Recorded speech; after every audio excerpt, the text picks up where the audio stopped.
Today's Pod Save America brought to you by ketamine. Welcome to Pod Save America. I'm John Favreau. I'm Dan Pfeiffer. We got a big show for you today. Later in the episode, you will hear the interview Lovett and I did at an event with Jake Tapper and Alex Thompson earlier this week about their book, Original Sin. You might have heard of it. But we have so much news to cover before that. Trump signed a flurry of executive orders late Wednesday night, one that bans or restricts the citizens of 19 countries from entering the United States, one that bans all international students from attending Harvard, and one that orders an investigation into Joe Biden's former aides over potential actions to hide information regarding the former president's mental and physical health. We'll get to those executive orders, but let's start with the news they seem designed to distract from. Donald Trump's third divorce. This one from his campaign sugar daddy, his Doge bag in chief, his dark MAGA brother from another mother, Elon Musk. Great job. So, yeah, you know, in case it's a lot has happened, Dan, and we're recording this Thursday afternoon. By the time you're all hearing this on Friday morning, who knows what else will have happened. But we'll just give you the quick rundown of how we got here. It all started a few days ago when Elon called Trump's economic plan a, quote, massive, outrageous, pork-filled Congress spending bill that's a, quote, disgusting abomination. He then threatened to, quote, fire all the politicians who support the bill in the 26 midterms. Trump was uncharacteristically quiet about this for about 48 hours until a reporter asked him about it in the Oval Office Thursday morning, and his response was worth the wait. Elon and I had a great relationship, but I'm very disappointed because Elon knew the inner workings of this bill better than almost anybody sitting here. And he only developed the problem when he found out that we're going to have to cut the EV mandate. And he never had a problem until right after he left. And he hasn't said bad about me personally, but I'm sure that'll be next. You saw a man who was very happy when he stood behind the Oval desk. And even with the black eye, I said, do you want a little makeup? We'll get you a little makeup. But he said, no, I don't think so, which is interesting. People leave my administration and they love us. And then at some point they miss it so badly. And some of them embrace it and some of them actually become hostile. I don't know what it is. It's sort of Trump derangement syndrome, I guess they call it. But Elon endorsed me very strongly. He actually went up in campaign for me. I think I would have won. Susie would say I would have won Pennsylvania easily anyway. So Trump correctly predicted that personal attacks would follow, as Elon has responded by unleashing a flurry of tweets. I think it's still going. I don't know. We had to record at some point, so who knows what's happening now. But so far, the tweets have included, quote, without me, Trump would have lost the election. Quote, such ingratitude, and my personal favorite, which he directed towards Republican politicians, Trump has 3.5 years left as president, but I will be around for 40 plus years. In response, Trump posted on Truth Social that he pushed Elon out of the White House because he was, quote, wearing thin, and then threatened to terminate all of Elon's government contracts and subsidies. Not to be outdone, Elon then said, I guess this is my new personal favorite. I was going to say. I clearly wrote that line before these tweets. All right. And then Elon said that the reason Trump hasn't released the Epstein files is because Trump is in the Epstein files. And then Elon called for his impeachment and to be replaced with J.D. Vance. Whew. So, Dan, it was just 4 months ago. It was February when Elon tweeted, I love Donald Trump as much as a straight man can love another man. Now they've broken up right in the middle of Pride. And I am just wondering if you have thoughts on the state of male friendship in America. It's a classic story. Two lonely love-starved people meet online. They bond quickly over shared passions like taking food and medicine away from the world's poorest people. They start spending every moment together. They become inseparable. Almost feels like their personalities merge. But, John, they move too fast too soon. And before you know it, it blows up. Maybe they moved in together too quickly. Blows up. Things fall apart. Next thing you know, one of them's calling the other one a pedophile. And here we are. A pedophile that he says, you wouldn't have been president without me, pedophile. I mean, by moving to impeachment, Elon Musk has moved more aggressively than 99% of House Democrats on Donald Trump. I mean, it's wonderful. It is. Elon finally, after many years, has found a way to make Twitter fun again. Yeah, this was the best day on Twitter since he took it over. I think it's the best day in politics since 2025. In 2025, that's what I've been. Oh, I mean, not even easily close. Yeah, I mean, there's not a lot of great ones so to choose from, but Elon also, let's say, he proposed a new political party. He said, "Why don't we have a new political party for the 80% of people in the middle?" So I guess we're bringing back the Innovation Party. That's a deep cut. It is for close readers of Axios in 2017. You would know what that was. You know who you are. And he also hit Trump on tariffs. He quote tweeted someone saying, "Oh, can we admit the tariffs are stupid now?" And Elon says, "Yeah, there'll be a recession. They're going to cause a recession by the second quarter or by the second half of the year." Elon is just going nuts. He is just tweeting up a storm. This was always the risk for Trump with the Elon partnership. And it's why Trump treads so carefully around Elon for so long. Because Elon has a megaphone almost as large as Trump's, and he is very good at getting attention. And when he goes bananas. And that's where we are right now. He goes bananas. He certainly is. Today's Pod Save America brought to you by ketamine.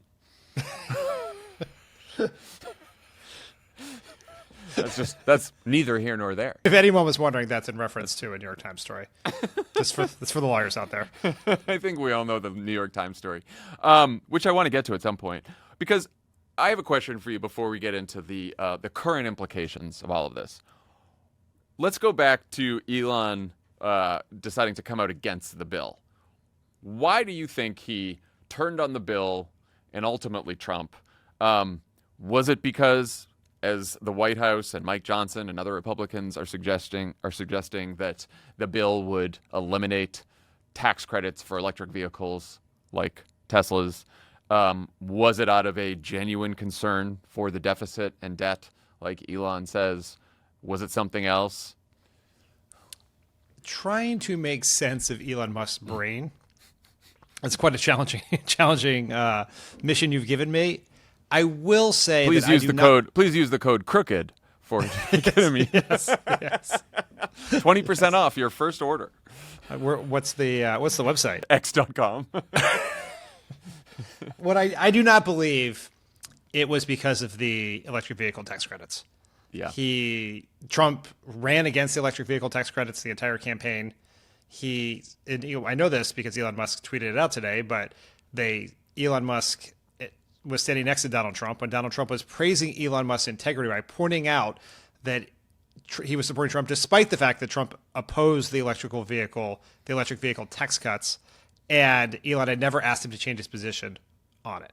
So that I do not think that's the reason. I think the Republicans probably made a mistake by suggesting that right off the bat. That probably inflamed Elon more to suggest that he could not. I'm not saying his concerns about the deficit are well-founded or necessarily legitimate. I don't know what his real concerns are here, but I think they made a mistake. Like if I was advising, if the Republicans, let me say this way, the Republicans made a mistake by trying to suggest that pure Picayune greed was what was driving Elon's opposition, as opposed to, you could have just said, we disagree here, and that's it. And they did not do that, and they made this situation much worse.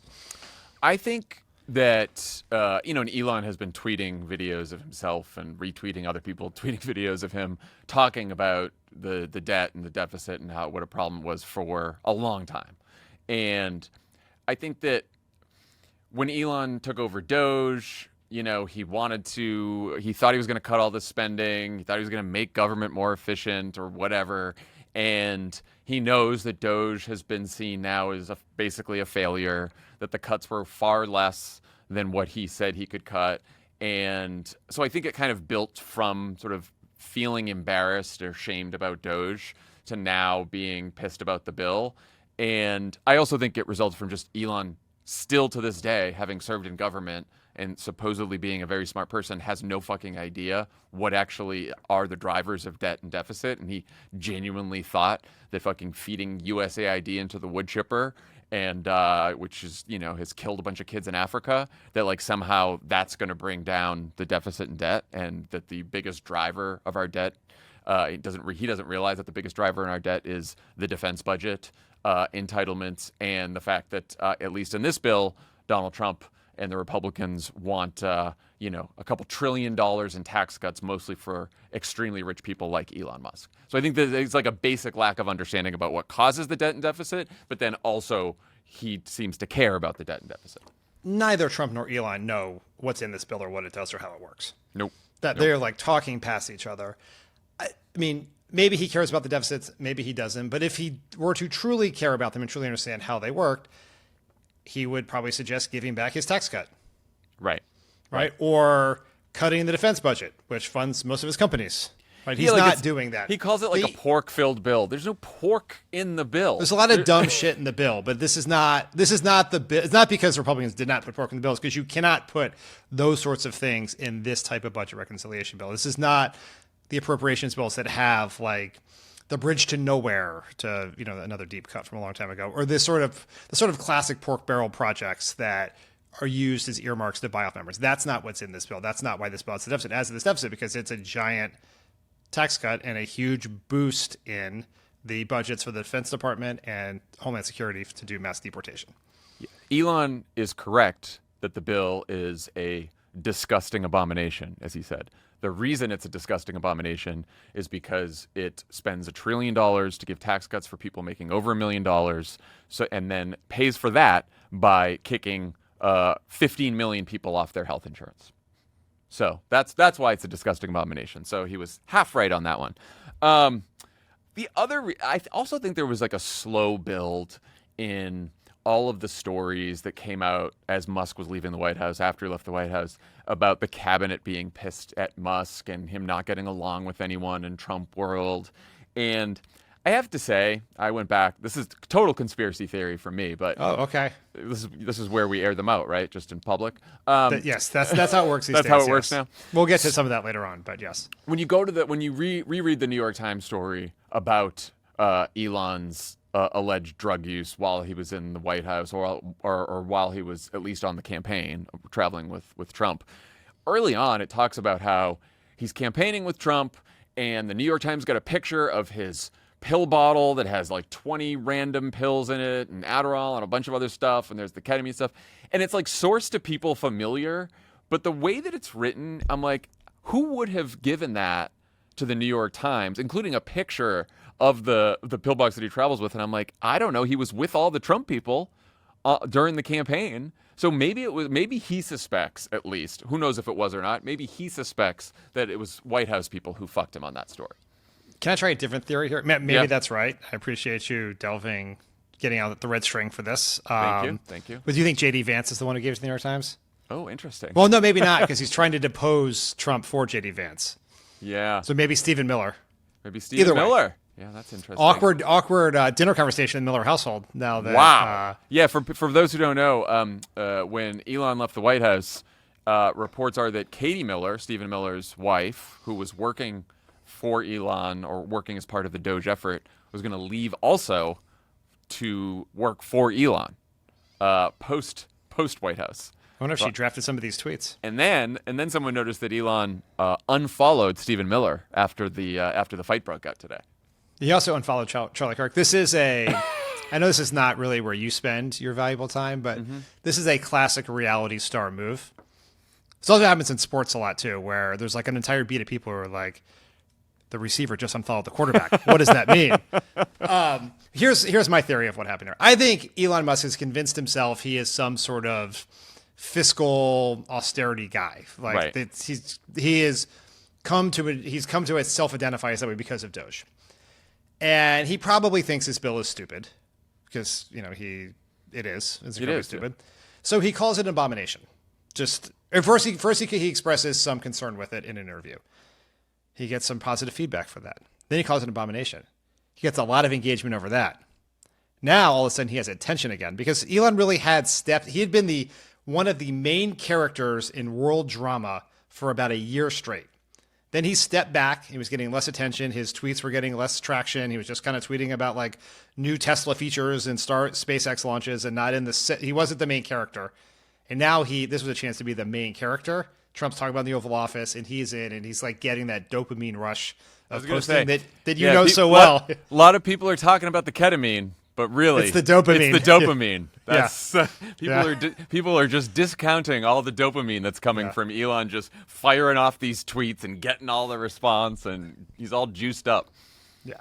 To get to something that really matters as opposed to just the fun reality show drama, how do you think this could impact whether Trump's bill actually passes Congress? I think it makes the difficult task of getting this bill through the Senate and then back through the House even more difficult, because Musk is giving voice to two groups of people who voted for it in the House with deep reservations, and some senators who in these two groups who have reservations about voting for it now. Those groups are the far right, drown the government in the bathtub, MAGA Freedom Caucus types, who thinks that it didn't go far enough in terms of cuts to Medicare, Medicaid, SNAP, etc. And then you have these sort of more traditional Republicans who are kind of like Paul Ryan Republicans in the closet, who have concerns substantively and politically about voting for a bill that adds $2.5 billion to the debt at a time of $2.5 trillion to the debt at a time of high interest rates, where it becomes incredibly and prohibitively expensive to pay down that debt. And so there's a group of, so a lot of those people are in the Senate. And so he just is giving them cover to oppose this bill in some way, shape, or form. Does it mean it won't pass? I don't know that yet, but it's a lot harder than it was before this. This is the first real obstacle that's been put in the way, other than just caucus dynamics, right? This is someone who is shining a spotlight on the rift within the party and forcing it further apart. And how do you think the breakup could impact the future of the MAGA coalition? Because there's a lot of people trying to figure out whose side they're on today. In fact, we have the 5 on in our office, like we always do. We love to watch the 5 on Fox and see what they're doing. And here's how Jesse Waters tried to navigate this today. Sometimes guys fight. Guys sometimes will punch you in the face, and the next night you're having a beer. Sleep with your girlfriend, and you patch things up. Really? Not your wife, your girlfriend. Who are your friends? Yeah. No one slept with my girlfriend, let's put it that way. Oh, my word. Lot to unpack there, Dan. Yeah. What's going on with Jesse? Is he? I'm not going to touch that one. I don't really want to know how that all played itself out. Is Jesse saying that you could punch him in the face and then he'll have a beer with you the next night? So you think that's what he's saying? I think in the end of this, he's suggesting he's the one who slept with someone's girlfriend, and then had a beer with the person the next day. Yeah. And then Greg Gutfeld was kind of quiet after that. But anyway, we are too deep into the 5 right now. I think that where this creates tension in the Republican Party is in the always uncomfortable marriage between the MAGA right and the tech right. Right, the Peter Thiel, David Sachs, all-in guys, VC bros who came to support Trump in this election for a whole host of reasons. Some cultural, a lot economic, and they bought a lot of Trump's bullshit about, there's when Trump went on the All In podcast and he promised that we were going to do these things to keep the high-skilled workers here in the country, and we're going to staple a visa to diplomas, and that's not what this is, right? And this tension has been manifest in the Elon Musk Steve Bannon feud since the day after the election. Steve Bannon, you say? Yeah. What's Steve Bannon have anything interesting to say today? Well, yeah. So as this fight was escalating very quickly over the course of Thursday, and Trump said, I'm going to terminate the contracts, and then we get the Epstein accusation, then we get the call for Trump's impeachment. The joke was, okay, the only thing left here that hasn't happened yet is Trump trying to deport Elon Musk. And sure enough, Steve Bannon on his show calls for Elon Musk's deportation, an investigation into Elon Musk, how he became a citizen of the United States, what his immigration process was, suggests deporting him, and then calls for Donald Trump to nationalize Starlink and SpaceX. So he went, Steve Bannon, that's it. He went there. In the course of 3 hours, we went from a mild dispute around the financial implications of a budget bill to accusations of pedophilia, deportation, and impeachment. To your point about the tech right, Derek Thompson tweeted, the tech right got suckered by the most obvious con man in political history, defended him while he raised tariffs, slashed science, and scared away foreign talent, and now the administration's going to wreck SpaceX for spite while Bannon calls for Musk's deportation. Well done. I think Derek nailed it. That's it. Great job, people. That is exactly what happened with the tech right. They're total con men. And I don't think Donald Trump got like conned by them because he got what he wanted. Although I will say, so Trump had an event at the White House after Elon called for his impeachment and said that he was in the Epstein files. And Trump got a shouted question about Elon at the end of the event and just did not take the bait, but seemed angry the whole time he was at the event. We'll revisit this tomorrow after Trump's had 12 Diet Cokes and got his ketamine. And he's gotten his phone. Yeah, he's gotten his phone back. Because one thing we know about Trump over the years is he prefers his fights in the tweets, not in the streets, and so I could see him. I could see him launching tonight on True Social.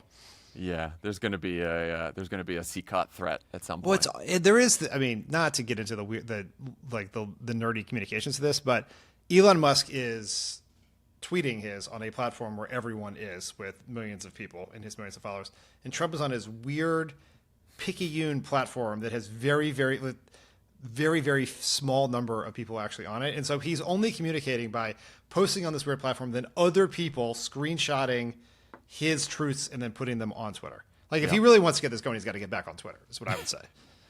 Yeah, I will say that the part of the MAGA coalition this time around, which is, we shorthand it, is that the tech right, the Silicon Valley folks, the all-in types. It's also, when we looked at the Catalyst data, Trump did gain ground with college men, not just non-college men.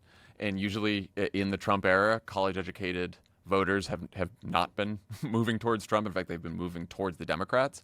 And I do wonder, and I don't just think it's this fight at all, but I think as the Trump administration goes on, some of these college men who voted for Trump in 2024 and maybe hadn't voted for him in 2020 or 2016, maybe because they thought Elon Musk and other business types put their stamp of approval on Donald Trump, I could see them starting to peel away from the MAGA coalition, as time goes on. Yeah, I mean, these are most likely economically centered voters, and so it's less his fight with Trump, although I think increasing the deficit by trillions of dollars does not help with these voters. Right. I think putting in place tariffs that lead to a recession does not help with these voters. And they are these are profile as more likely voters. These are the sort of voters who sat out 2016 or voted third party in 2016 or maybe voted for Trump who then voted for a Democrat in 2018 and stuck with Biden. And so they are target voters for 2026 for sure. Yeah. All that said, the bill's problems on the right go way beyond Elon Musk. And as you just pointed out with some of the people pissed about the deficits and the trillions that it's adding to the deficits, there's the Republicans who care about the deficit aren't happy. Republicans who care that Medicaid cuts could cost them their jobs in 2026. They aren't happy. Even Marjorie Taylor Greene is unhappy, saying she didn't know everything that was in the bill when she voted for it. She's very upset at a provision, we talked about this on offline, a provision that would prevent states and local governments from regulating AI on their own for the next most of the next decade. So she's pissed about that. Here's a sampling of some of the Republican complaints. Now they want me to vote for $5 trillion worth of increase in a debt ceiling, and I'm just not for that. That's not conservative. Here's a lesson for us all. No matter what political party holds office and is in charge, we should all watch carefully the bills that we pass. The president and Senate leadership has to understand that we're serious. They always say, oh, we can pressure these guys. No, you can't. This is immoral, what us old farts are doing to our young people. This is grotesque what we're doing. We need to own up to that. This is our moment. I can't accept this scenario. I can't accept it, so I won't vote for it unless we are serious about fixing it. This is our moment, old farts. What do you think about that messaging? Slam dunk we're getting from Republicans? I think this bill is just going to be a huge political gift to the Republicans. I mean, I'm obviously kidding there, but let me just put in perspective how unpopular this bill is. So Hart Research, Democratic research firm, did a poll for a bunch of groups, including Center for American Progress, Protect Our Care, Families Ever Billionaires, and they tested the bill, and less than a third of voters support it. And then they went through and they did a messaging exercise where they did a generic description of the bill, a Democratic arguments for the bill, and a back and forth between Democratic arguments and Republican arguments for the bill. When they finished that, the bill is nearly 30 points underwater. To help you understand how unpopular that is, the Trump tax cut in 2017, which was thought to be one of the most unpopular pieces of legislation in history, was about 14 points underwater when it passed in 2017. And the Affordable Care Act, which is, like in lore, this incredibly polarizing bill that cost the Democrats 60 plus seats in 2010, that bill in the Kaiser family, in the Kaiser Foundation tracking poll was 6 points above water when it passed in March of 2010. And so this is by far the least, no one is asking for this. And there's no benefit coming because people aren't getting, other than the exceptions around overtime and tips, no one's getting new tax cuts. They're just keeping the tax cuts they've had for 4 years.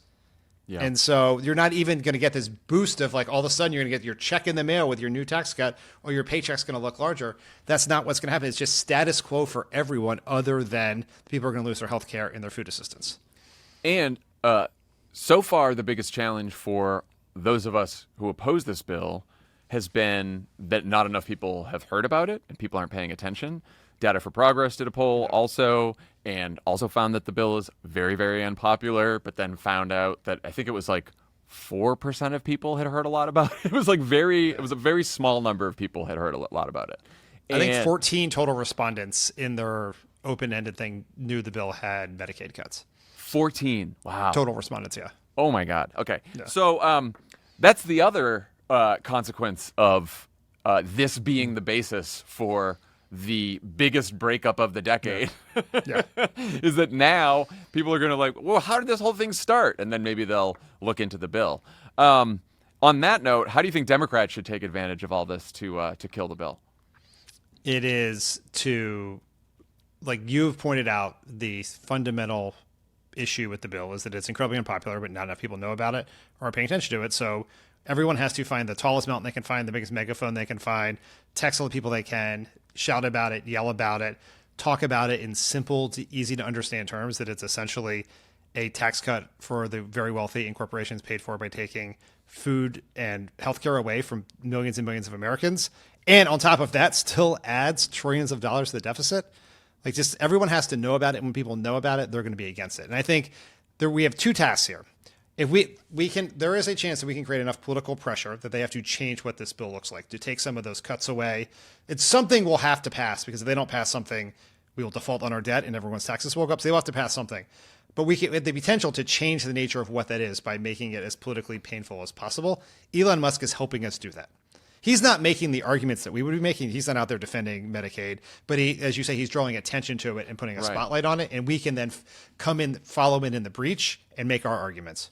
Yeah. And I saw, some people are concerned because, as you point out, he's not making the same arguments that we are. And obviously it is adding trillions to the deficit. He's correct about that. But the reason that I think we oppose the bill, and probably most, I think if you ask people to choose between what they hate most, Medicaid cuts and tax cuts for the rich, or adding to the deficit, I think they would choose the Medicaid cuts and the tax cuts for the rich, for sure.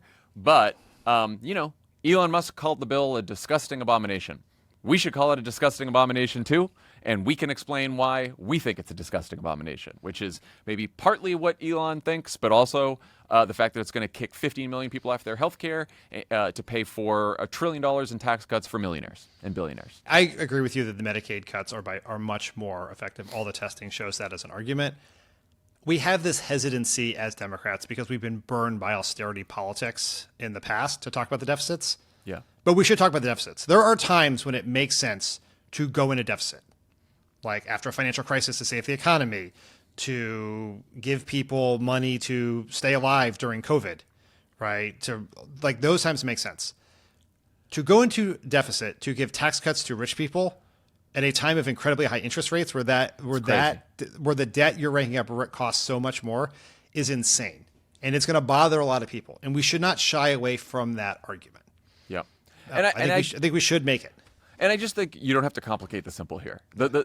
Everyone hates the bill, right? Republicans hate it. Elon Musk hates it. This person hates it. You know, we have plenty of quotes now to play from all kinds of Republicans about how they hate the bill. We can talk about the Medicaid cuts. We can talk about the ACA cuts. There's just creating a lot of chaos around the bill about how it's intensely disliked. Because if the casual news consumer, if all they hear, oh, this is a bill that most people don't like, that's all.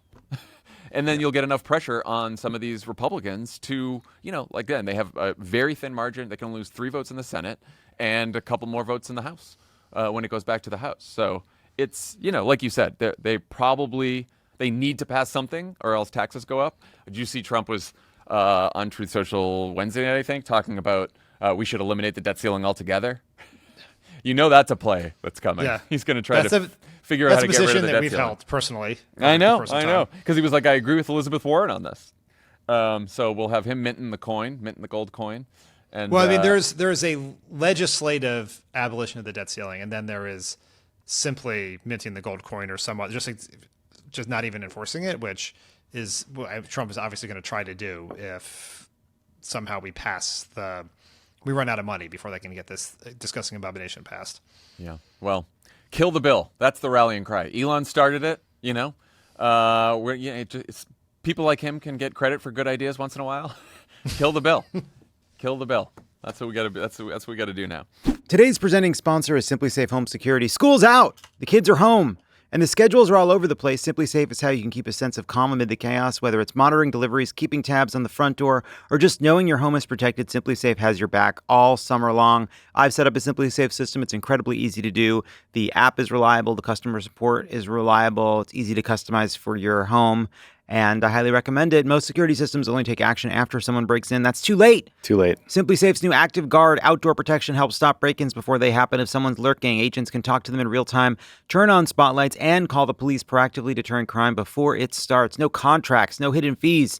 Simply Safe is named Best Home Security System of 2025 by CNET and trusted by over 4 million Americans. Ranked number 1 in customer service by Newsweek and USA Today. Monitoring plans start around $1 per day, 60-day money-back guarantee. Visit simplysafe.com/crooked to claim 50% off a new system with professional monitoring plan and get your first month free. That's simplysafe.com/crooked. There's no safe like Simply Safe. This is an ad by BetterHelp. There's a lot of stigma around mental health to this day. It's gotten better, but it still could get even better. There are a lot of people that think therapy is a sign of weakness. It's a sign of strength. That's right. You have to get therapy. It makes you better. It makes you tougher. It helps you tackle problems in your life. Men today face immense pressure to perform, to provide, and keep it all together. So it's no wonder that 6 million men in the U.S. suffer from depression every year, and it's often undiagnosed. Real strength comes from opening up about what you're carrying and doing something about it so you can be your best self and be the best person for everybody in your life. If you're a man and you're feeling the weight of the world, talk to somebody, anybody, a friend, a loved one, a therapist. We're both therapy boys. We've benefited from therapy. With over 35,000 therapists, BetterHelp is the world's largest online therapy platform, having served over 5 million people globally. And it works. With an App Store rating of 4.9 out of 5 based on over 1.7 million client reviews, it's convenient too. You can join a session with a therapist at the click of a button, helping you fit therapy into your busy life, plus switch therapists at any time. As the largest online therapy provider in the world, BetterHelp can provide access to mental health professionals with a diverse variety of experience. Talk it out with BetterHelp. Our listeners get 10% off their first month at BetterHelp.com/PSA. That's BetterHelp.com/PSA. Pod Save America brought to you by Z-Biotics. Pre-alcohol, let me tell you, if there's a surefire way to wake up feeling fresh after drinks with friends, it's with pre-alcohol. Z-Biotics Pre-Alcohol Probiotic Drink is the world's first genetically engineered probiotic. It was invented by PhD scientists to tackle rough mornings after drinking. Here's how it works. When you drink, alcohol gets converted into a toxic byproduct in the gut. It's buildup of this byproduct, not dehydration, that's to blame for rough days after drinking. Pre-alcohol produces an enzyme to break this byproduct down. Just remember to make pre-alcohol your first drink of the night. Drink responsibly, and you'll feel your best tomorrow. We are huge fans of Z-Biotics here. It's an evangelist at this point. Yeah. I bet you get this a lot. Good news, Tommy says. People always ask me, do you really use that pre-alcohol thing? Does that really work? Yes. Yes. It really works. Yeah. I won't have a drink without it. Summer's here. Many opportunities to celebrate the warm weather before the backyard barbecue, glass of Pinot watching the sunset at the beach, or cocktail by the campfire. Don't forget your Z-Biotics pre-alcohol. Drink one before drinking and wake up feeling great and ready to take on the next day and all that summer has to offer. Go to zbiotics.com/crooked to learn more and get 15% off your first order when you use crooked at checkout. Z-Biotics is backed with 100% money-back guarantee, so if you're unsatisfied for any reason, they'll refund your money, no questions asked. Remember to head to zbiotics.com/crooked and use the code crooked at checkout for 15% off. Okay, let's get to the executive orders Trump would rather be making headlines right now, but are still quite awful. The first one, titled, very understated, Reviewing Certain Presidential Actions, opens an investigation to determine, quote, whether certain individuals conspired to deceive the public about Biden's mental state and unconstitutionally exercise the authorities and responsibilities of the president.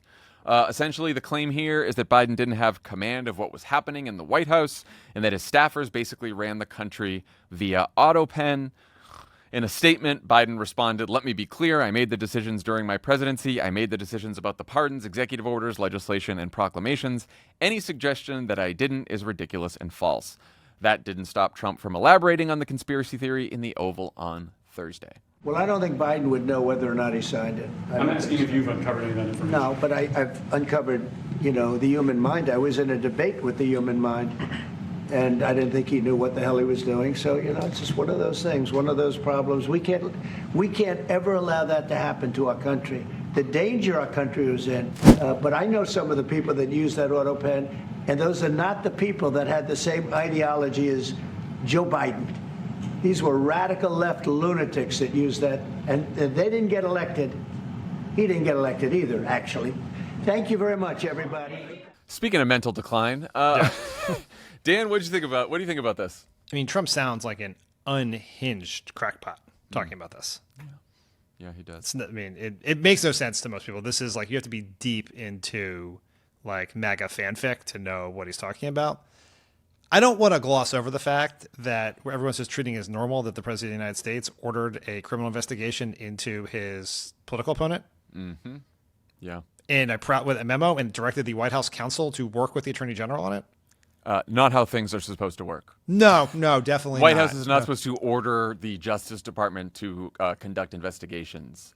No, that's not supposed to happen. And even like, I know the frog in the pot is a very tired metaphor after 10 years of Trump, but the way everyone just covered this is if he was just signing an executive order to like review procurement processes of the Department of Defense. They're like, Donald Trump signed an order today, as if like an unprecedented, insane thing just happened. Just like normal news. Well, what happens here? And do you think this is who is this a problem for? Who's this a problem for? Probably the people around Joe Biden. Not because there is anything real here. Like, this is absurd. Even if you read all the reporting, you read Jake Tapper and Alex Thompson's book, which you guys are going to talk about later in this podcast, there is no allegation that Joe Biden is like purely a puppet of a bunch of woke staffers just like auto-penning whatever they want while he dozes. Like, that's not... Jake and Alex say that like in the first couple pages. They're like, those who expect this reporting to reveal... someone who was like in serious, I forget the word they used. Yeah. It's just like a purely senile president who didn't have any idea what he was doing. You're going to be disappointed. So there's that. This is complete and total bullshit.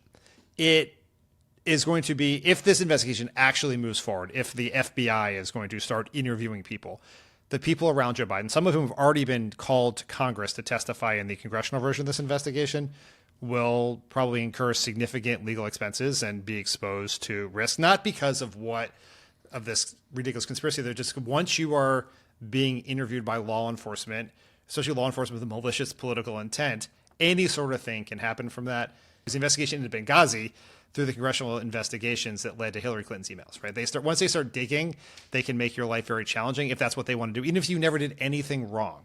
Let's be honest about what they're looking for here. Like, if he doesn't like executive orders that Joe Biden signed with an auto pen, Donald Trump can overturn those orders, as he's been doing for the last couple months that he's been president. All that he cares about is the pardons. Yeah. So he cares that Joe Biden pardoned a bunch of people or gave preemptive pardons to a bunch of people that Donald Trump would like to investigate and potentially jail. That's what they really care about here. There's also like the drama around it, and they can take revenge on Biden, and they can, have a bunch of headlines and give chum to the right-wing media about, oh, we're finally, investigating the Bidens and the cover-up and all that. But really, he just wants the pardons to go away. How you would ever possibly do that? The auto pen. I don't know that Joe Biden. There's no evidence that Joe Biden auto penned those pardons. I would be shocked if he did. But even if he had, the auto pen is been treated by the courts as a legally recognized way of executing laws and executive orders and things like pardons. So I don't even know what it would mean. The first time he threw out this allegation, people dug up video after video, picture after picture of Joe Biden signing legislation himself. I realize it was probably just the body double, but at least that's out there, and that's going to be tough for courts to figure out if it was the body double or the real Joe Biden. Did you see that Elon Musk also suggested that there was a Trump body double? Yes, yeah. No, that's why someone should look into that too. Yeah. Maybe who was signing his legislation. I want to hear from these 2028 Democratic candidates about what their plan for that is if they win. So Trump or the Trump body double or the auto pen also signed 2 more orders, both touching on immigration. One is a revival of his notorious first-term travel ban. This one's going to take effect on June 9th and ban citizens of 12 countries from entering the U.S., supposedly in the name of fighting terrorism. Those countries are Afghanistan, Myanmar, Chad, Republic of the Congo, Equatorial Guinea, Eritrea, Haiti, Iran, Libya, Somalia, Sudan, and Yemen. It also partially restricts travel from 7 other countries, including Cuba and Venezuela. We knew at some point this would be coming because Trump signed an order on Inauguration Day directing relevant departments to identify countries where they could implement such a ban. So obviously there was a lot of other news today to cover besides the travel ban, but I would say fairly muted response, considering that last time he tried a travel ban when he first came into office in 2017, people flooded the airports and he had to pull back, also because it was poorly written from a legal perspective, and the courts kind of threw it out, and then eventually they got to the point where it could pass muster, at least with the Supreme Court. What do you think's going on there with the response? I think it is a sort of a dark and deeply depressing statement about where we've gone after the last 7 years now, 8 years now. I think about myself. I headed directly to the San Francisco airport after that was signed and protested with thousands of other people there. And what has happened, I think, is Trump's, bigoted, jingoistic, nationalistic politics has become normalized in a way. Like in 2017, it was possible to imagine that the President of the United States, the President of the United States, would ban travel to people from Muslim countries because they were Muslim. Like that was the context for it. And people reacted to that with outrage and fervor. And just it's not that it is acceptable. I'm not saying people accept it. I'm not saying people like this, but it is this. We are no longer shocked by these sorts of things, right? When you're living in a world where the president is sending people without due process to a torture prison in El Salvador, these things do not seem as shocking as they were before. And that is Trump winning. That's how authoritarians take power, is that people lose the ability to be outraged at things very, very worthy of that outrage. Yeah, and substantively, you could argue that the travel ban has been overtaken by much more extreme immigration and deportation policies, like you just mentioned with CCOT. Also, like they suspended all refugees, the refugee resettlement program in this country, except for the Afrikaner farmers, and a host of other immigration actions that seem far more extreme even than the travel ban, even though the travel ban is horrific. So the other order he signed is one that bans Harvard from being able to enroll new international students. Last month, Trump tried to revoke Harvard's certification in the government's Student and Exchange Visitor Program, which a judge blocked while the court case proceeds.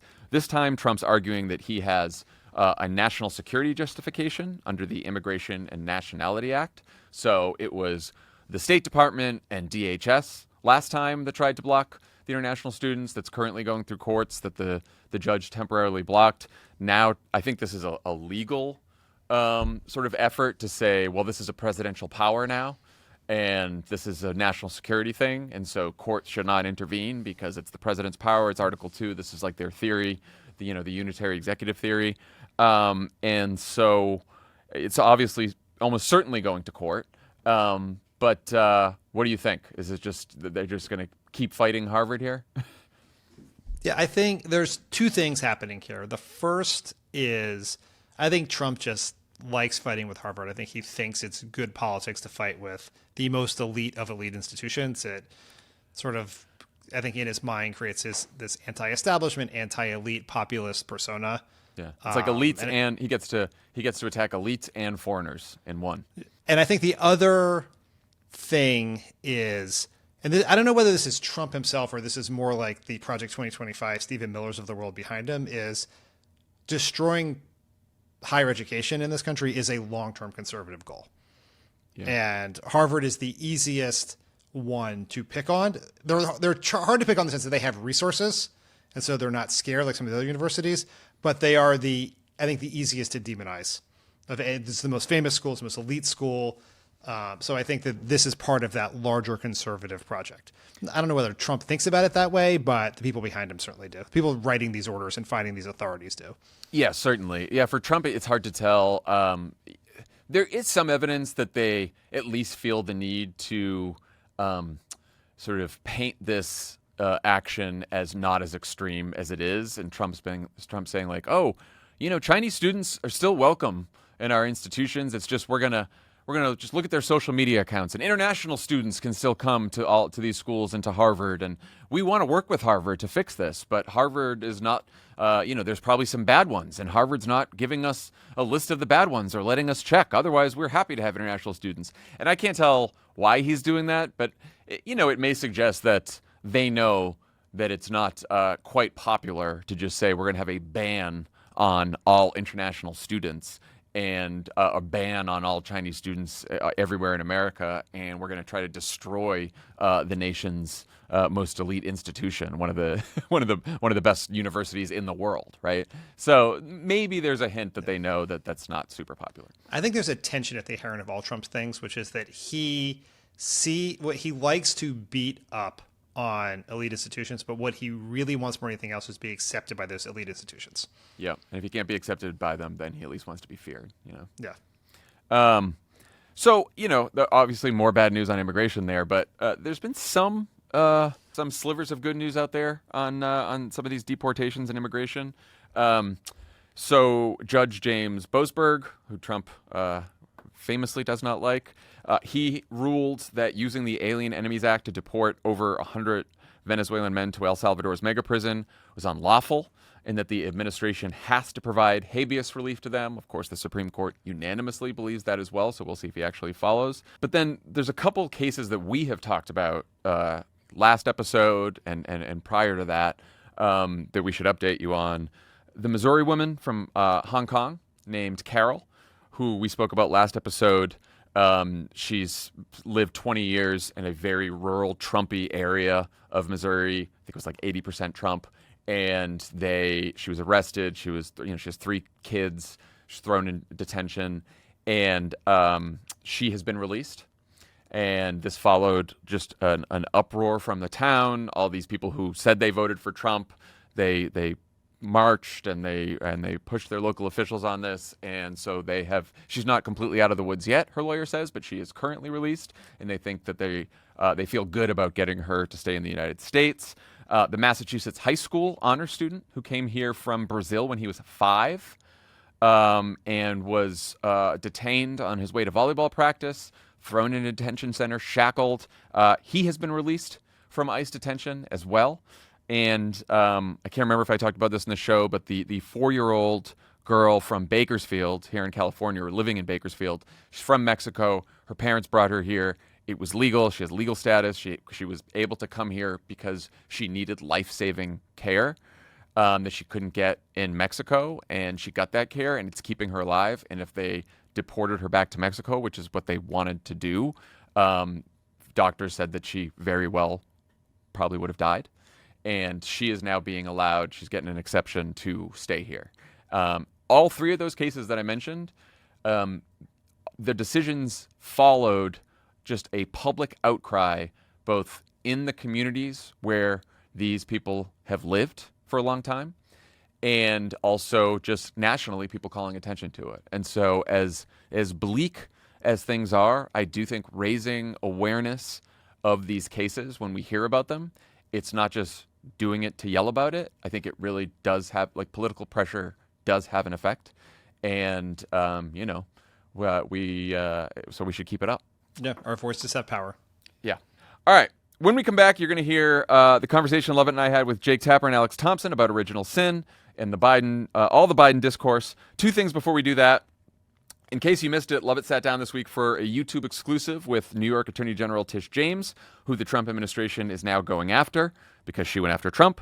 They talked about weaponizing the justice system, the New York City mayor's race, and a lot more. You can check out the full conversation on our YouTube page, youtube.com/@PodSaveAmerica. While you're there, please subscribe. It's a huge help to us. It takes less than a second to hit the subscribe button. Also, if you're not subscribed to our Friends of the Pod community, you're missing out on new episodes from our subscription-only shows. On the latest Inside 2025, Alyssa Mastromonaco sits down with economist Cecilia Rouse to unpack big topics like the national debt, tariffs, and the long-term impact of today's economic policies. And on a new polar coaster, Dan broke down rising approval ratings for Trump and surprising new polling that shows Pete Buttigieg ahead of Kamala Harris in an early look at the 2028 Democratic field. Dan, you also took questions, right? I did. I took lots of questions, great questions from our Discord listeners who are subscribers to Friends of the Pod. Join the conversation and get access to these episodes and much more by subscribing at crooked.com/friends or on Apple Podcasts. Pod Save America is brought to you by ZipRecruiter. Summer's here and seasonal businesses are hiring everything from mule packers to drama camp leaders. This means that people with these specific skills are in high demand and not easy to find. Whether you're hiring for one of these roles or any other role, how do you find top talent before the competition gets them? ZipRecruiter. Both mule packers and drama camp leaders have to deal with a bunch of extremely stubborn and loud animals. That's right.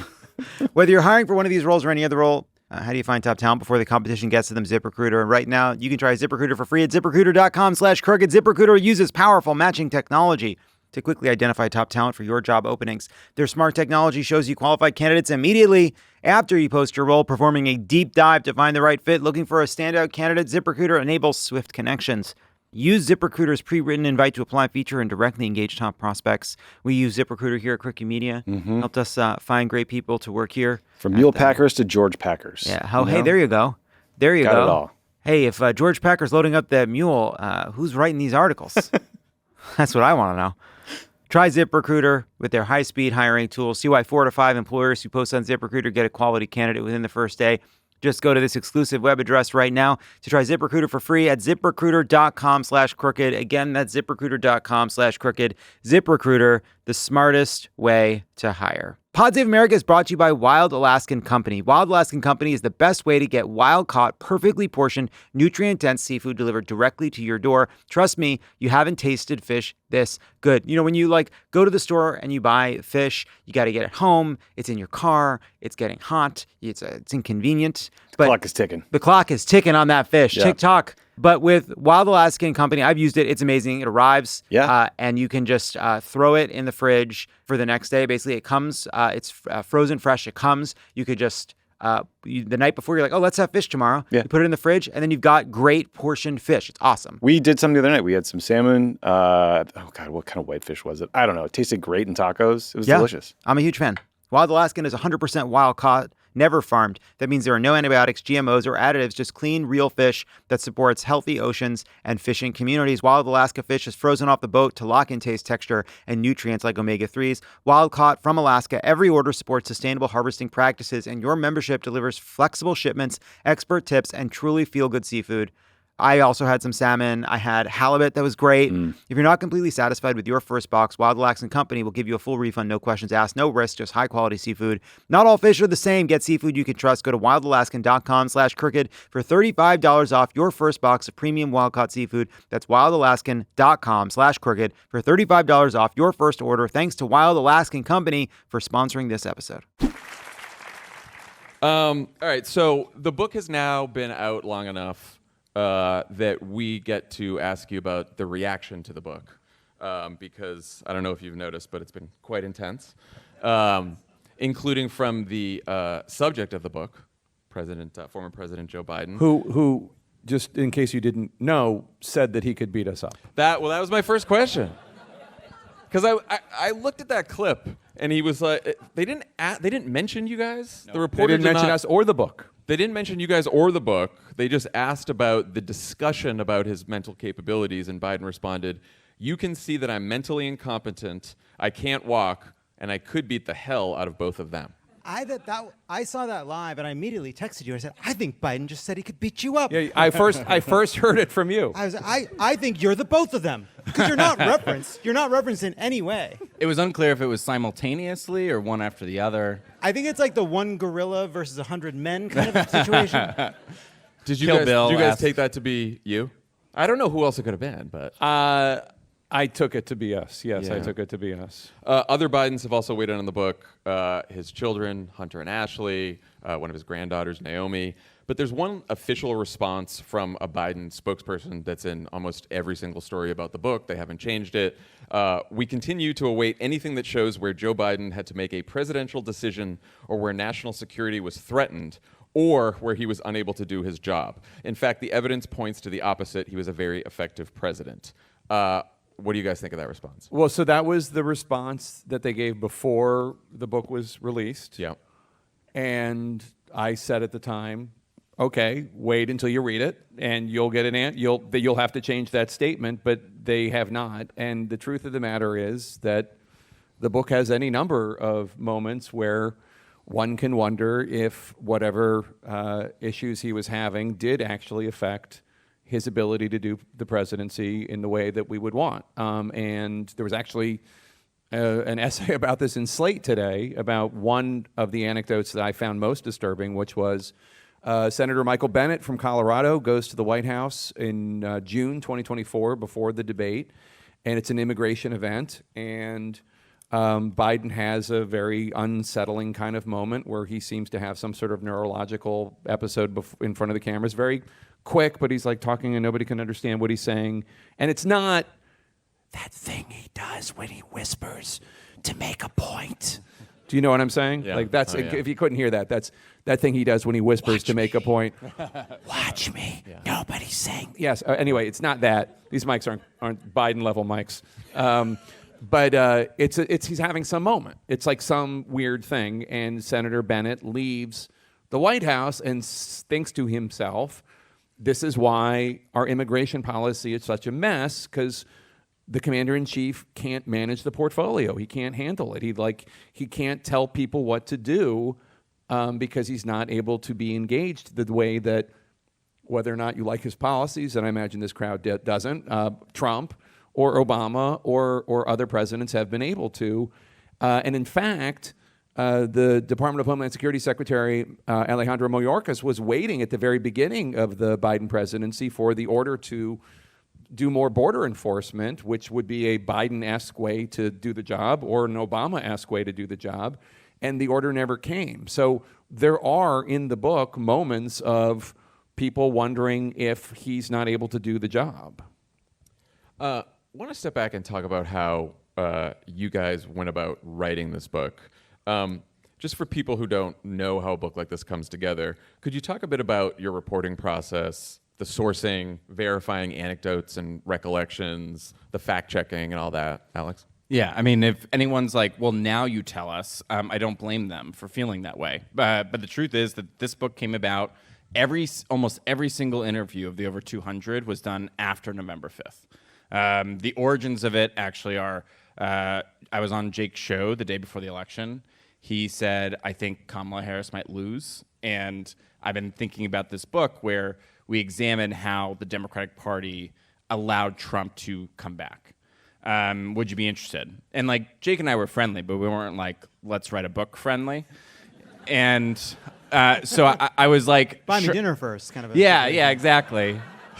And so I was like, sure, okay, whatever. And then didn't think it was going to go anywhere. And then sure enough, Jake sends me a draft of a book proposal the night of November 6th. And we turned in and we did all those interviews. Finally, people that we had been cold calling, sliding into their DMs for like 4 years that never wanted to talk. or if they did talk, they weren't exactly candid, because I think there was this, and we can talk more about this gripping fear that saying anything would ultimately help Donald Trump and not change Joe Biden's mind.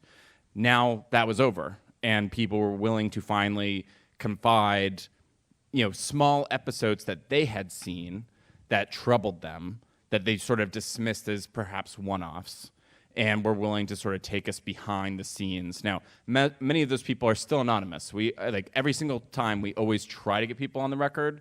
Sometimes people do, sometimes people don't. But that's why we interviewed over 200 people, because even when they're anonymous, you need more corroboration. Yeah, and just because this is the writer's block and this is Los Angeles, where even bus drivers have screenplays, so I'll give you just the idea of some of the writer stuff we did. For me, just as a writer, this is my 7th book, and structure is like the most important thing for me. I'm sure everybody here knows that George R.R. Martin from the Game of Thrones books says that there are gardeners and there are architects, and I'm definitely an architect, that you need to build the house and then you fill in the rooms. And so we started with the structure, like here are what I think the chapters should be. Alex and I went back and forth and figured that out. Here are all the people we want to interview.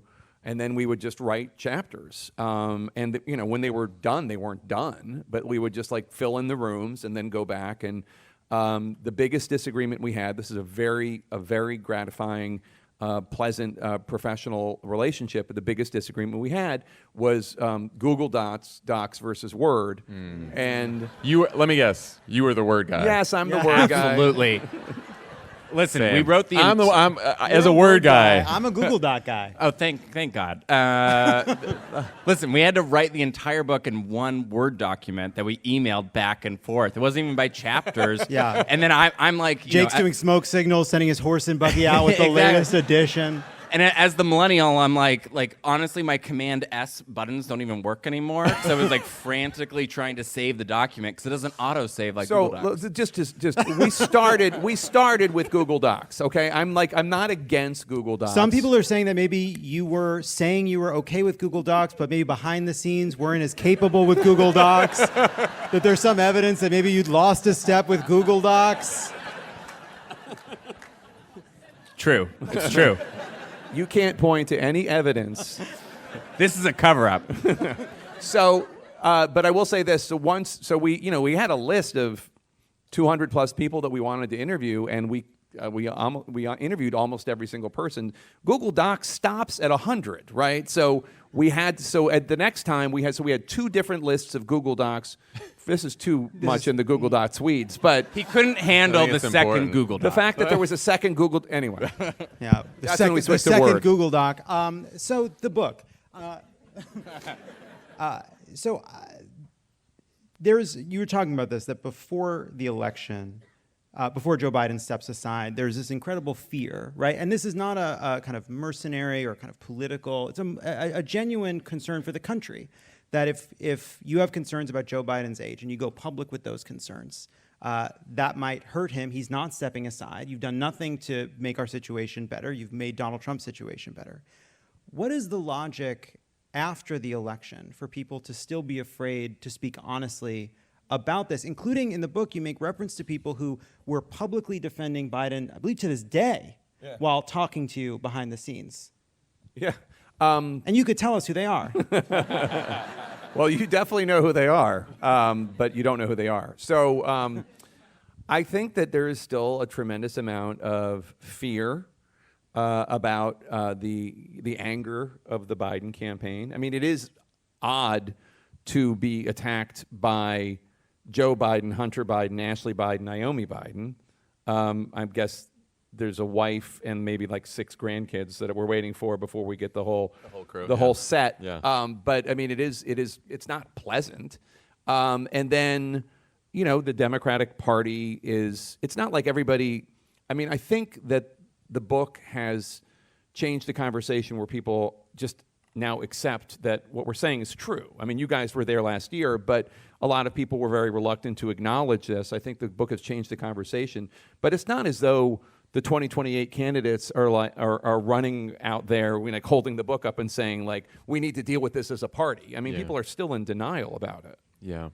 I mean, you guys use obviously the word cover up in the title, provocative, intentionally, I'm sure. What I have always tried to figure out is, and I know you guys have said that some of the people you talk to, some of the people in that inner circle, like genuinely believe he's fine, or at least you leave open the fact that. So, is it a cover up if they are genuinely thinking everyone else is crazy, we're around him all the time, we think he's fine, even if we all see something different? It's a great question, and the reason why we use cover-up is because, listen, everyone knew Joe Biden was old. Everyone saw it. The polling displayed it. But even with people recognizing he was old, the Joe Biden we saw on the debate stage was still very shocking to tens of millions of people. And the reason it was shocking, and I think the book really shows this, is that debate Biden, for lack of a better term, that was not the first or even close to the first time he had acted that way behind the scenes. And they were active, even if they would not acknowledge it to themselves, by their very actions. They were trying to hide and conceal Joe Biden from acting like that in public, from members of their own cabinet, from members of the Democratic Party, from members of Congress. And those efforts became increasingly frantic the 6 to 8 months before the debate. Now, your other question of, well, if they don't know they're covering it up, if they're not cognizant, is it a cover-up? By very virtue, one quick example, if you saw Joe Biden and Jill Biden on The View just 2 weeks ago, she's doing what she has been doing for the last year and a half, which is she sort of helps him out when he's struggling. She'll jump in and sort of complete his sentences. No, I'm sure she'll say he's fine, he's great. But by her very actions, she is showing that she recognizes that he needs her to pick up she is trying to pick up his slack. I think actually that the statement that they've given suggests that they know he couldn't do the job 24/7. They don't dispute. I mean, what we have in the book, I don't know how many people have actually read the book, but what we have in the book is, these aren't our conclusions based on what our view watching TV. This is based on more than 200 interviews with cabinet officials, members of Congress, fundraisers, donors, people who saw him up close, who told us their stories. So when cabinet secretaries tell us that by the end of the Biden presidency, he could not be relied upon for that proverbial 2 a.m. phone call in the middle of the night with a national security emergency, I mean, that's a big deal. That means he can't do the job of president. That's what it means. I mean, that's what the job is. I'm old enough to remember when Hillary was running ads against Obama in Texas, saying that he couldn't be relied upon to do that because he was so inexperienced. I'm sure that's seared into your brain. And John, you probably wrote those ads for Hillary. It was a good ad. It was a good ad. Love it. Love it. Mark Penn, we're just writing it together. It's a good ad. Good ads don't always work. Every losing campaign isn't wrong about everything. But he couldn't be counted on. He couldn't be counted on for that. And their answer, they don't say in their statement, it's not true that he lost his train of thought in uncomfortable ways. It's not true that he didn't recall the name of his national security advisor. It's not true that he couldn't be relied upon for the 2 a.m. phone call. They say, and his decisions were fine, and you can't point to any evidence as to otherwise. And I mean, yeah, I can, but that's not even the point. You're kind of granting the whole premise of the book. Yeah, it's sort of it does sort of raise the question, well, what does it mean to be up to the job, right? And what do we require of this person in this sort of unique role that they play? Because I can see how you could say both statements are true. You have this image of what a president does, and it's in the room making a decision. 7 people around a table, they're presenting options. Maybe they disagree, maybe they don't, and you say go, or you say yes, or you say no. And even in the book, you acknowledge that when Joe Biden is in control of the schedule, when it's at his time, at his choosing, he is can do that task, right? But the Bennett example is something else, which is a harder to measure thing. That part of the job of being president is over time taking in information from a bunch of different people, synthesizing it, moving a debate forward. That's never a decision, right? That he can no longer have that capacity, in part because of his declining ability to communicate, while still meeting that kind of decision-making in a meeting threshold. And by the way, I believe people in his, maybe it's Jake Sullivan or Tony Blinken have said that they did have the 2 a.m. moment with him, and they did feel like he was up to doing that. Yeah, and I think your point of like what is the job of a president is a good one. And so let's say we have senior officials that say that if the job is making decisions and communicating, he was clearly not able to do the latter for most of the 4 years, and it got worse. But also, what's sort of striking about their argument is they are saying, yes, he could no longer communicate. Yes, he would ramble and stumble in meetings. Yes, his schedule was often limited from 10 to 4. His energy would be bad. When he got tired, he became unfocused. But we swear that it never affected, and all those things that are signs of like decline or aging never affected his decision making, which, I mean, they don't know. So let me just point to some decisions that he made that we wonder about. Okay, first of all, there's the immigration that Senator Bennett wonders about, and I think that is a fair argument to make because that is about managing. I mean, Barack Obama was, he pushed for immigration reform, but he also, kept a strict border and deported a lot of people. He got a lot of flack for that, as you recall. He also got reelected. But I do think on that one, we could have a whole conversation about the immigration stance of the Democratic Party and how it evolved over the years. But I do think like the die was cast in the 2020 primary when every candidate was like, yeah, we'll decriminalize border crossings. Except for Biden. But look, how much was Biden involved and how much not? Like, where's the staff? Although that's the point. That's what we're saying. But I'm saying is that what's surprising about the immigration thing is the closest aides around him are like pretty moderate Democrats, right? It's not like a bunch of I don't know about Ron Klain, though. Ron Klain, the White House chief of staff for the first couple of years, became this, even though his roots were in like new conservative Democrats like Al Gore, he became the hero to the progressives. He did.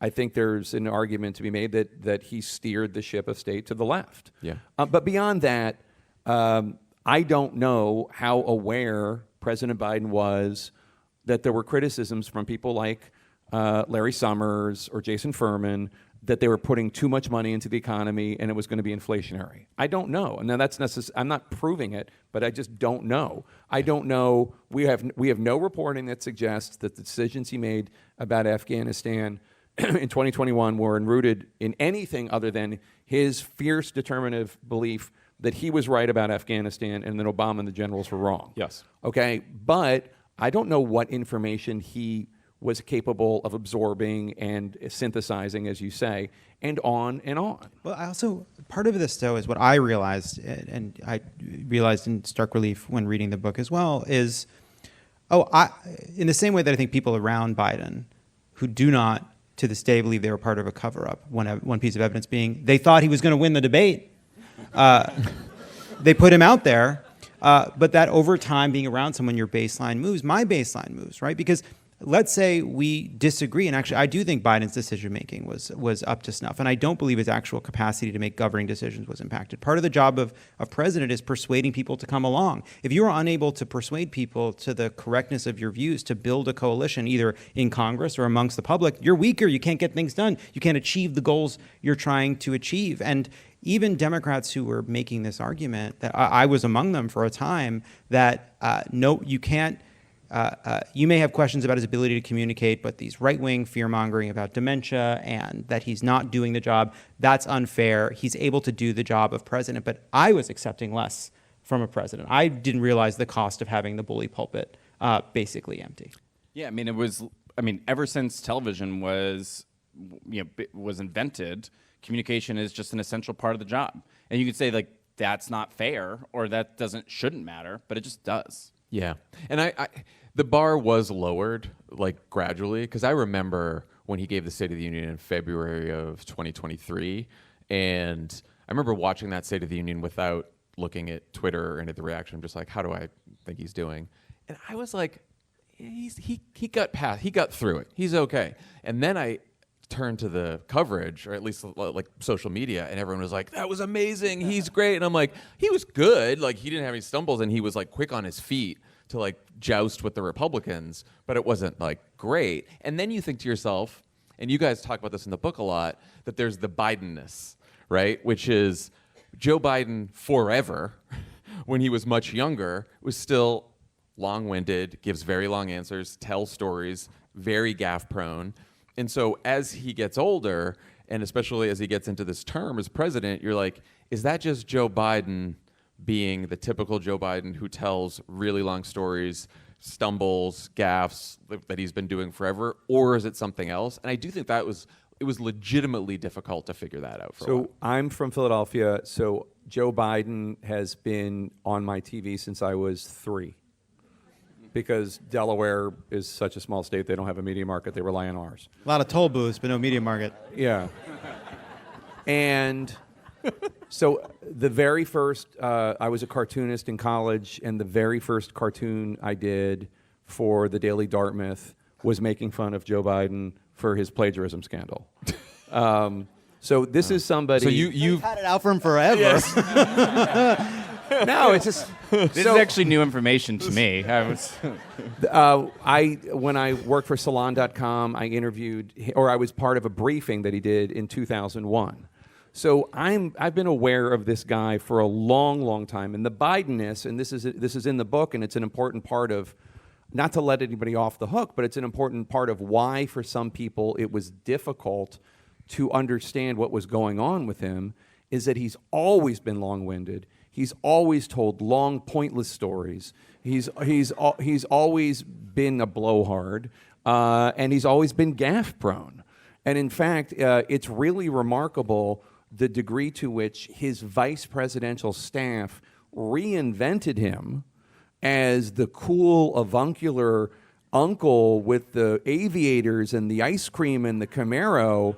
This crowd looks like they're at least my age. And so, there was a time when he was just kind of known as a blowhard senator. In fact, not to bring up another uncomfortable moment from the Obama campaign, but here I go. Jake's memory, if only there was someone we could harness it to generate some sort of renewable energy. Well, I was going to say, you can buy Original Sin now. Profile of Barack Obama in Rolling Stone magazine in 2007 or 2008, and there is a moment where Barack Obama is sitting at a hearing, and the chairman of the committee, unnamed, is speaking and blah, blah, blah, blah, blah, and Barack Obama writes on a piece of paper and hands it to Gibbs, Robert Gibbs, "Shoot me now."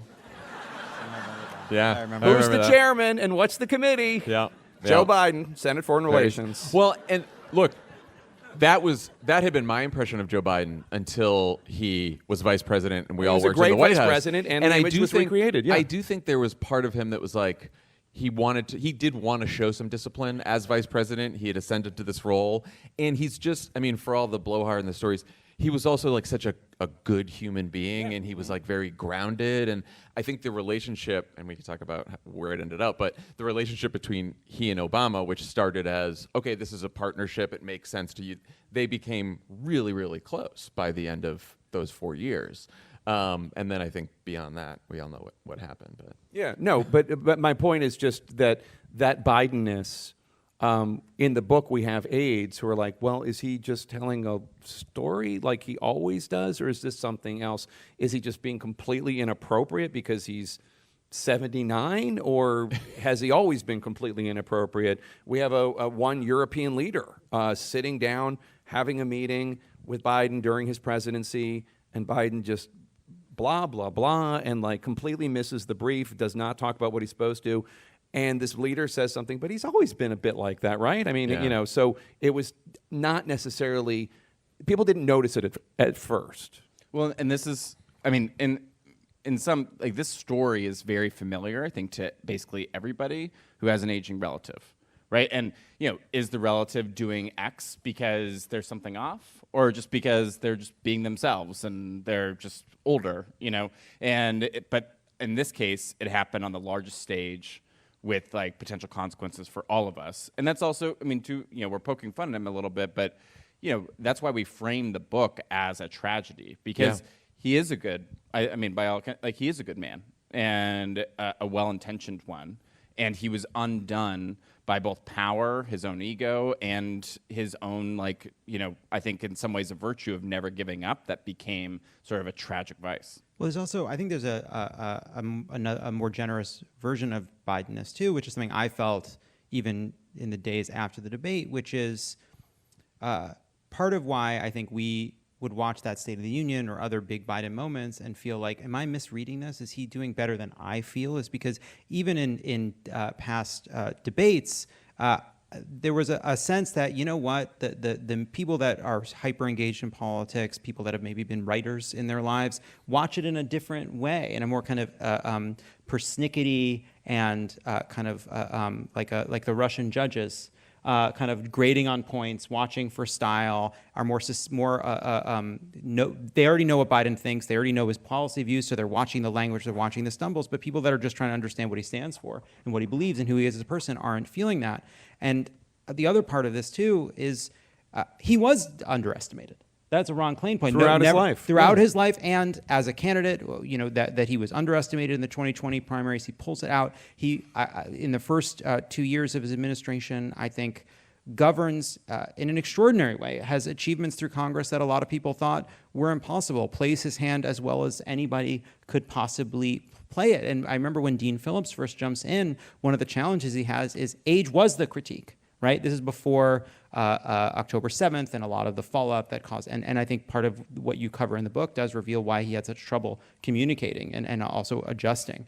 But it was hard to make an argument against Joe Biden, especially in the first 2 years of his term, because it was hard to point to moments where age really had limited his ability to govern. When you look at the legislative achievements, when you look at his response to the pandemic and the economic crisis. So I do think that was part of it too, that a lot of people had felt uncertain about their own judgment, especially in a world where Donald Trump could win and Joe Biden was the only person who could beat him. That who are we to question the people around Joe Biden when he'd been so successful? Yeah, I mean, you remember during the 2019-2020 Democratic primary when Joe Biden was like, I'm going to be able to negotiate with Mitch McConnell. There were little guffaws from the base of the party. And Joe Biden passed an infrastructure bill with, I think, 19 Senate Republicans. Yeah, don't quote me on that, but and then did an event in early 2023 with Mitch McConnell in Kentucky, and Mitch McConnell called the infrastructure bill a legislative miracle.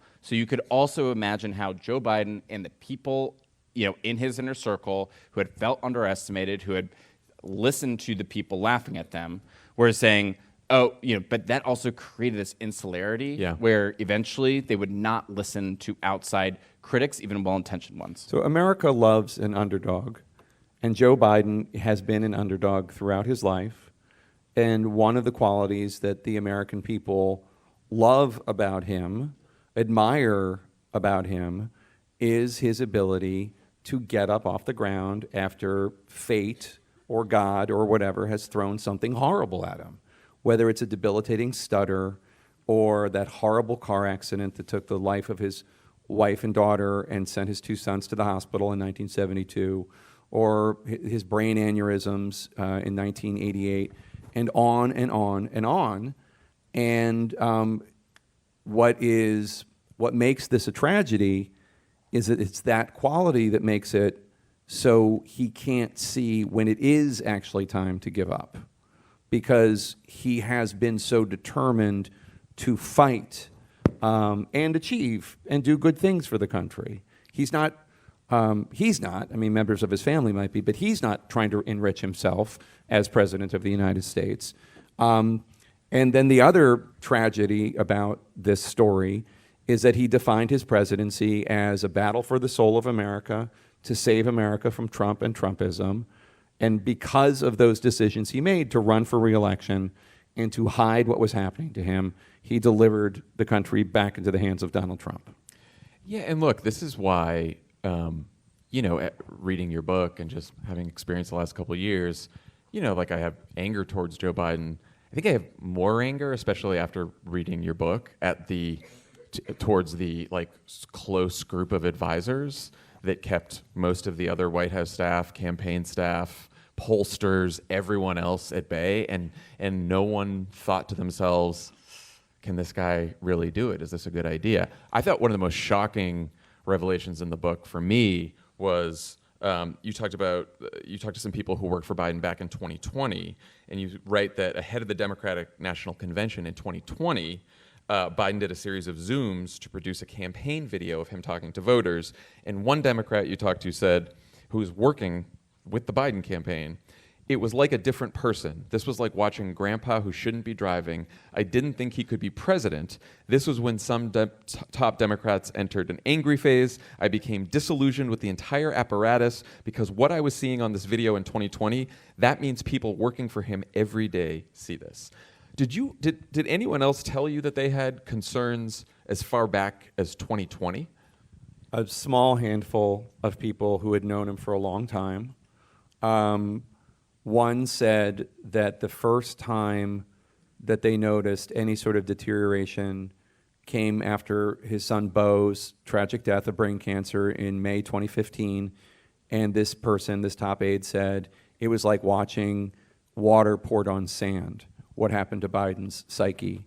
And then there were people that popped in on him in 2017, 2018, before he ran, who said it seemed as though he'd aged 10 years in one or two. And then in the Hur report, when Robert Hur does his special counsel report on Biden's mishandling of classified information, one of the reasons they conclude that they can't prosecute Biden successfully, even though they conclude he did break the law with the classified information, was not just the interview they did with Biden in October 2023, that the audio of which was released a few weeks ago, but because of the audio, the tapes that they had of Biden talking to his ghostwriter in 2017, 2018, where it sounds like debate Biden, or for want of a better term, non-functioning Biden, where he is not clear on dates, where he's not clear on situations, and he loses his train of thought in a major way. And Alex had great reporting in the book that suggested that aides would privately acknowledge that while COVID was one of the worst things to happen to the United States, it was one of the best things to happen to Joe Biden's presidential campaign in 2020, because he could run from his basement. I also can't believe that there was no real discussion or debate among Biden and even his broader circle of advisors, senior staff, about running for re-election in 2024, particularly because, he talks about himself in the 2020 campaign, now famously, as, I'm nothing more than a bridge to this generation of new leaders behind me. He also says in 2020, I'm just a transitional candidate. So he doesn't take a one-term pledge, but makes it seem like he may only serve one term. And then I remember thinking to myself, like, is he going to run for re-election? Like, it doesn't seem like. And then we did well in the midterms, and I was like, oh, I wonder if they're going to have a debate about this. But it sounds like there was no real meeting, discussion, anything. Yeah, I mean, what's sort of shocking is one of the most consequential political decisions, perhaps in American history, is how little process there actually was. And basically, what happened was Joe Biden, who someone close to him said he is nothing if not for this. I mean, it's the guy that had been thinking about being president as soon as he was constitutionally eligible to be president, and that was in 1977. And he basically he wanted to run for re-election. The first lady wanted him to run for re-election. Someone equated Joe Biden, like a longtime advisor. There was this metaphor: he's like a shark; he just has to keep swimming, or he'll die. And basically, men need therapy. And if you're a man here, and you're not in therapy, do a favor for your wife. Or husband. Thanks, Jake. Gay-splained to me during fucking Pride. Somebody needed to gay-splain. I'm sorry. I was right here. Sorry, I interrupted you, Alex. But yeah, I mean, basically, like, just said he was going to run. Jill and Hunter were completely on board. And, and we can get into Hunter stuff later if you want to. But, Hunter had obviously spiraled, and I think saw in his dad's presidency and the fight against Trump sort of a chance to redeem himself, and also a way, if we're being honest, to stay out of prison. And I think basically the family decided, and when anybody in the inner circle was like, are we going to talk about this? Are we going to have a real discussion, debate?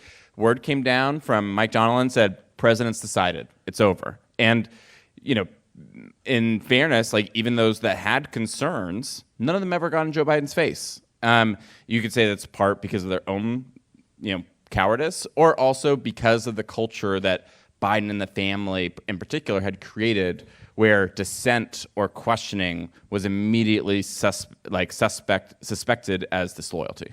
Barack Obama went by the White House in summer 2023 to kind of kick the tires and see if this was a good idea.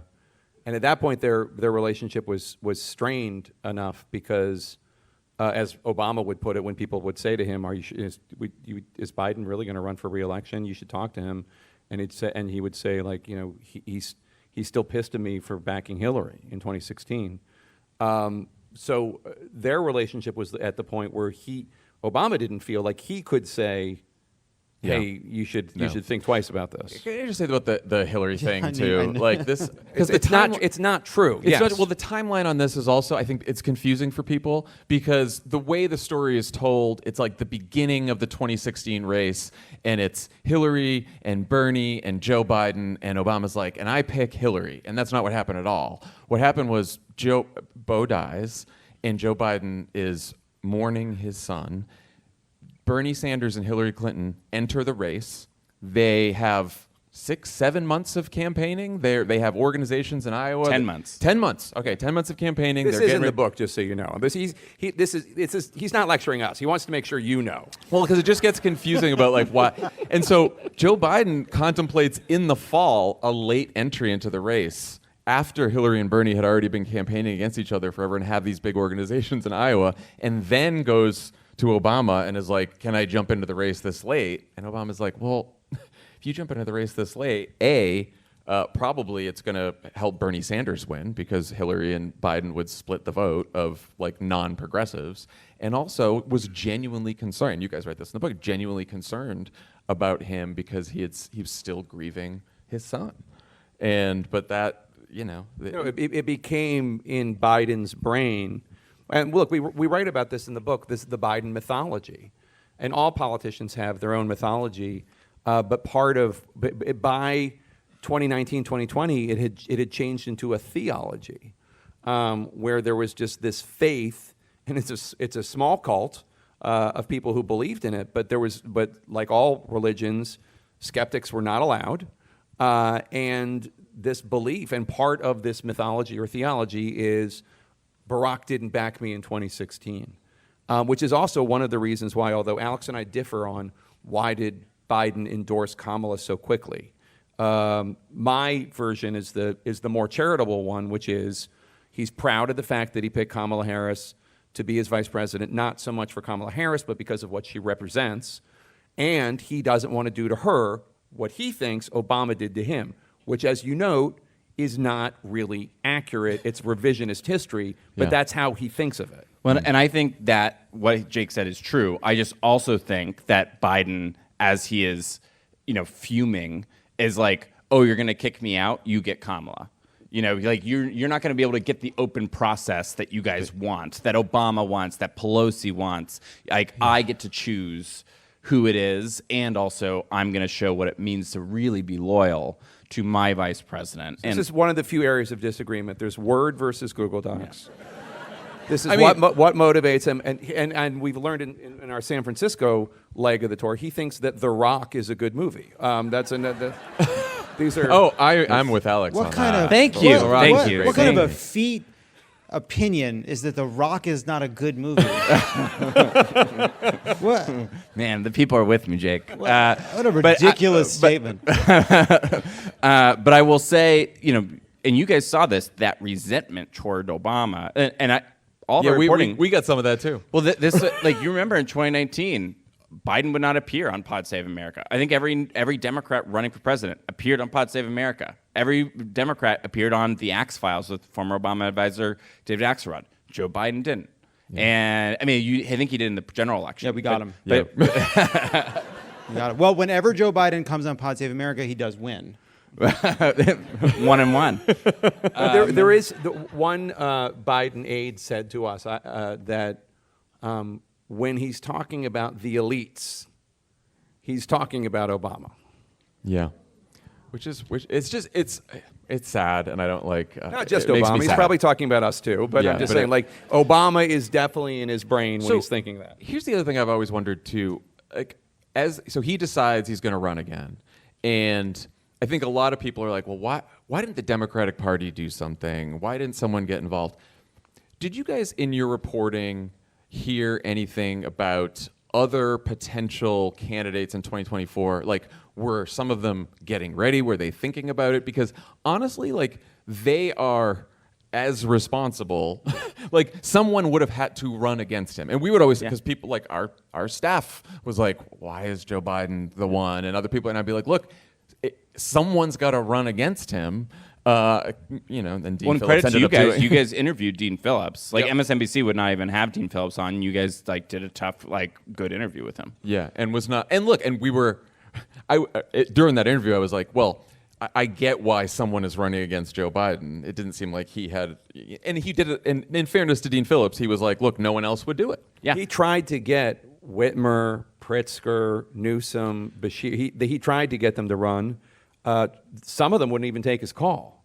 Bill Daley, Obama's former chief of staff, former Clinton Commerce secretary, he tried to get people to run. Nobody would do it. You know, there isn't a very long, proud history of people challenging incumbent presidents and defeating them in primaries. Usually what happens is, Ted Kennedy being the one exception, usually you go off into disgrace. Right. People still, though, were mad at Ted Kennedy for for decades. Well, it felt like centuries for blaming him for weakening Jimmy Carter. So Ronald, I mean, it's stupid. It's as revisionist, but there were candidates that were up until the end of 2023 watching to see if Joe Biden was actually going to go through with this, and there were maybe 5 or 6 that could have, on a dime, put a campaign together. I think Newsom, Harris, Whitmer, Buttigieg, maybe Pritzker.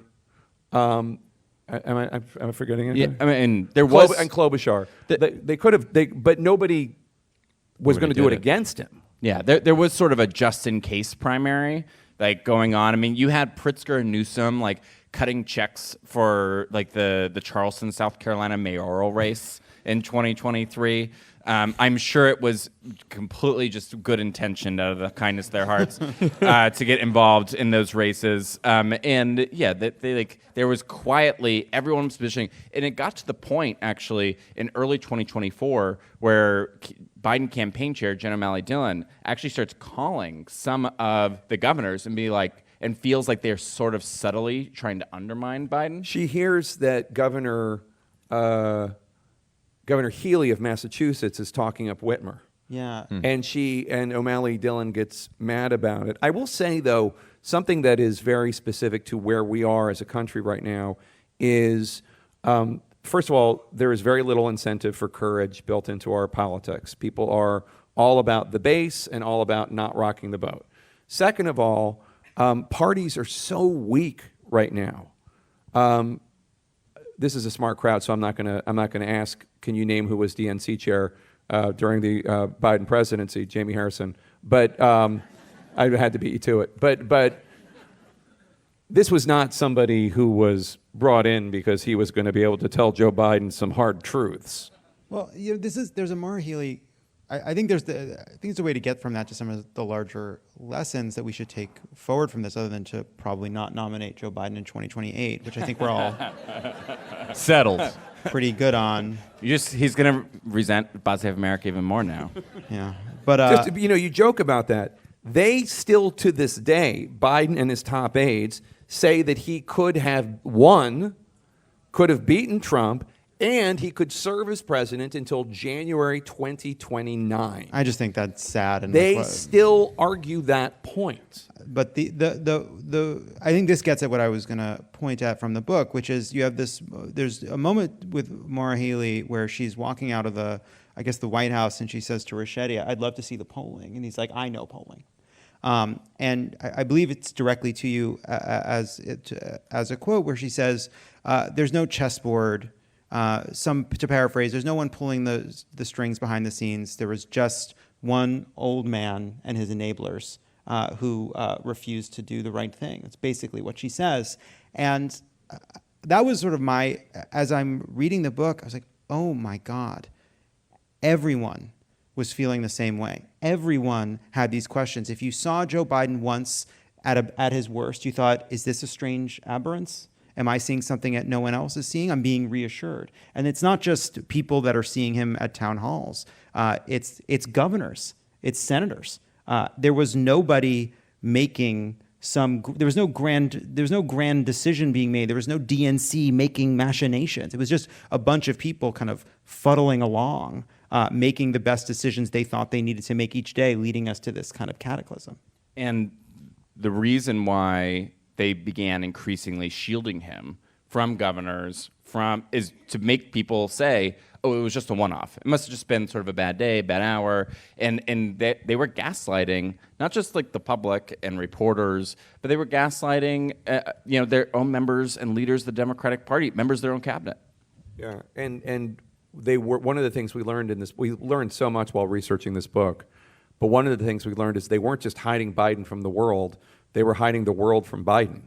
And when we talk to his pollsters, they are, in my view, some of the most moving and alarming sections of the book have to do with these three pollsters.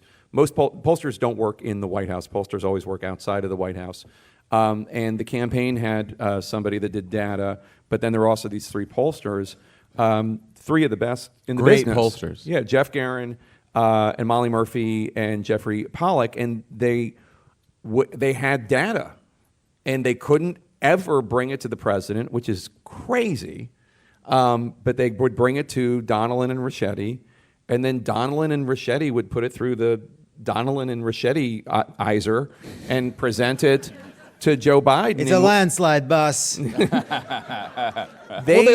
told the New Yorker that they genuinely believe that polling is broken now, and so polling doesn't matter, even though they had polling that was telling them bad things. And when David Plouffe came in after Biden had dropped out, and he saw the actual polling and saw that not only were they going to lose all of the battleground states, and by a lot, but they were on track to lose Minnesota and Virginia. Colorado and Virginia and New Mexico, I think, was on the bubble, and New Hampshire, and it would have been a bloodbath. And whatever you think of Kamala Harris, she at least brought the party to treading water.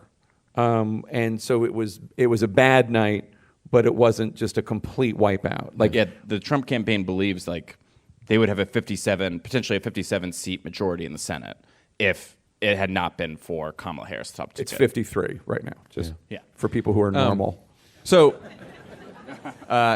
since the book, you guys have taken a lot of shit from both the right and Democrats, Biden supporters. On the right, oh boy, read the tweets, baby. Well, I'm confused about this because they have accused the Trump media folks have accused you guys of being part of the cover-up. That just you write Jake, about. Actually, It's just Jake. me. It's It's mostly not Jake. Alex. It is mostly Jake. It's just me. But most of the information in the book you found out after the election.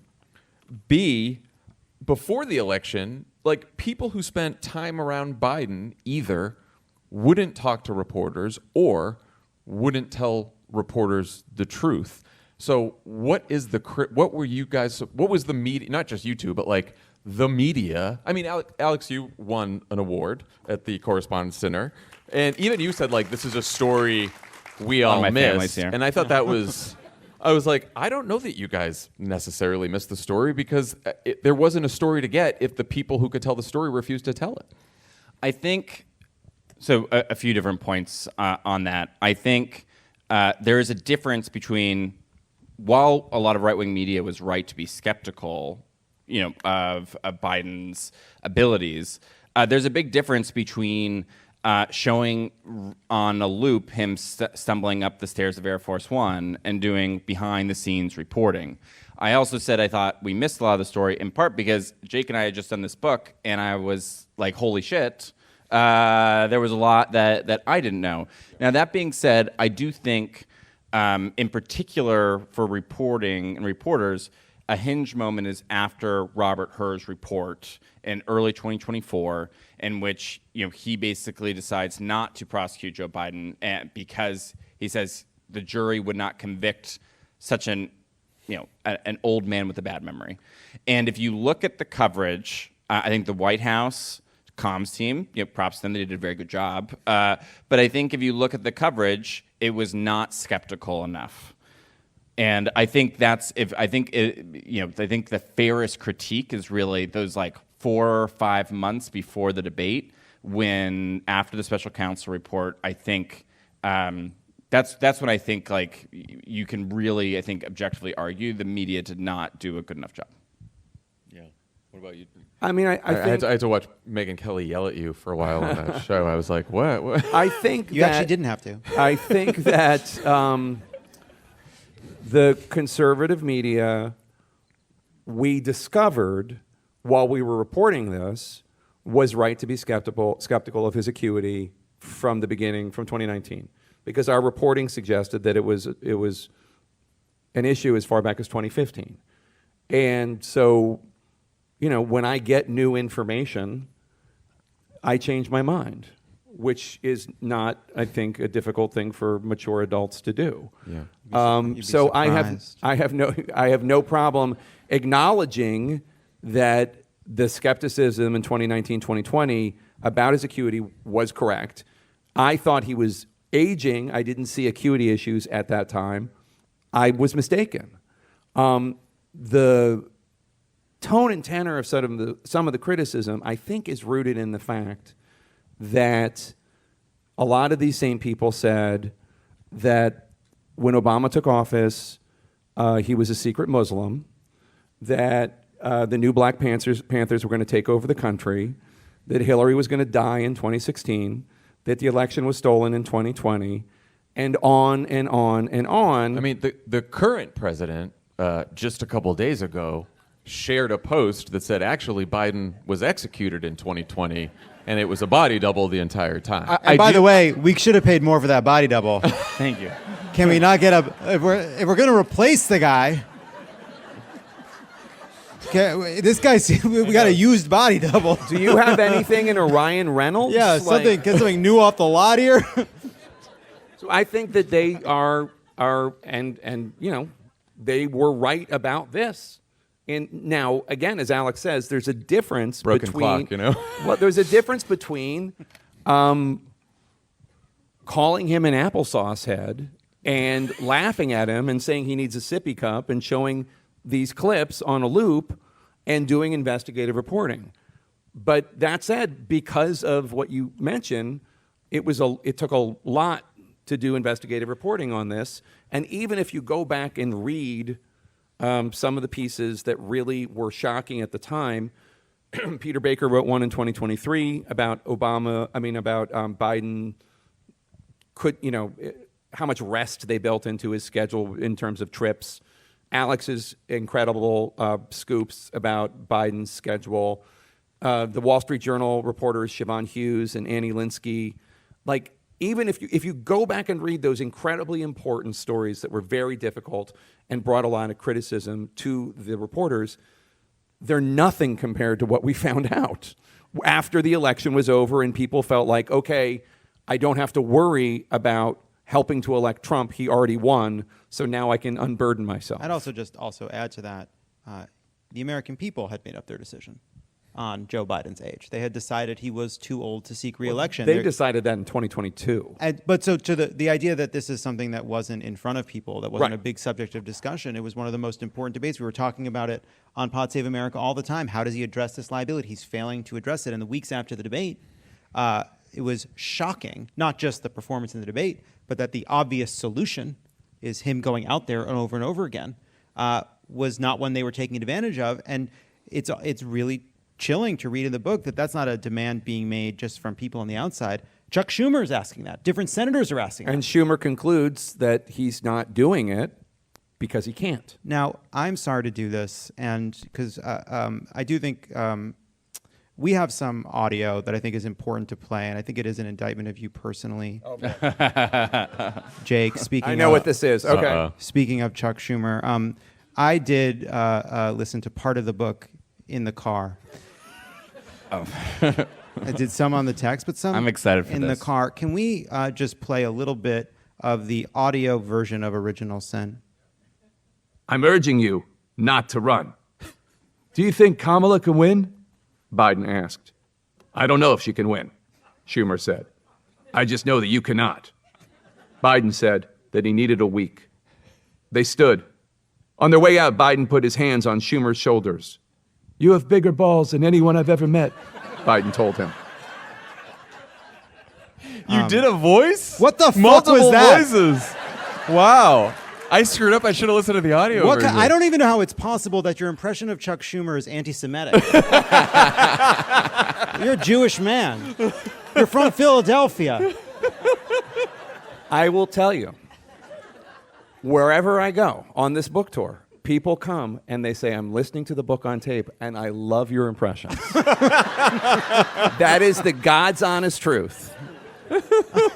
This is actually the first time I have heard that. Yeah, me too. And I that, thought it was good. Also, you did a that Biden Chuck too. I Schumer didn't know- could use some mark. The Biden. I was holding back because I didn't want it to be full anti-Semitic. Yeah, that's right. You went half. Just Yeah. slightly. You went half. Unbelievable. I'm Jewish, in Oh, case he's people don't know Jewish. this. He's Jewish. He's And Jewish. very Jewish. proud of it, and if you have a Proud problem Jewish. with that, you can leave.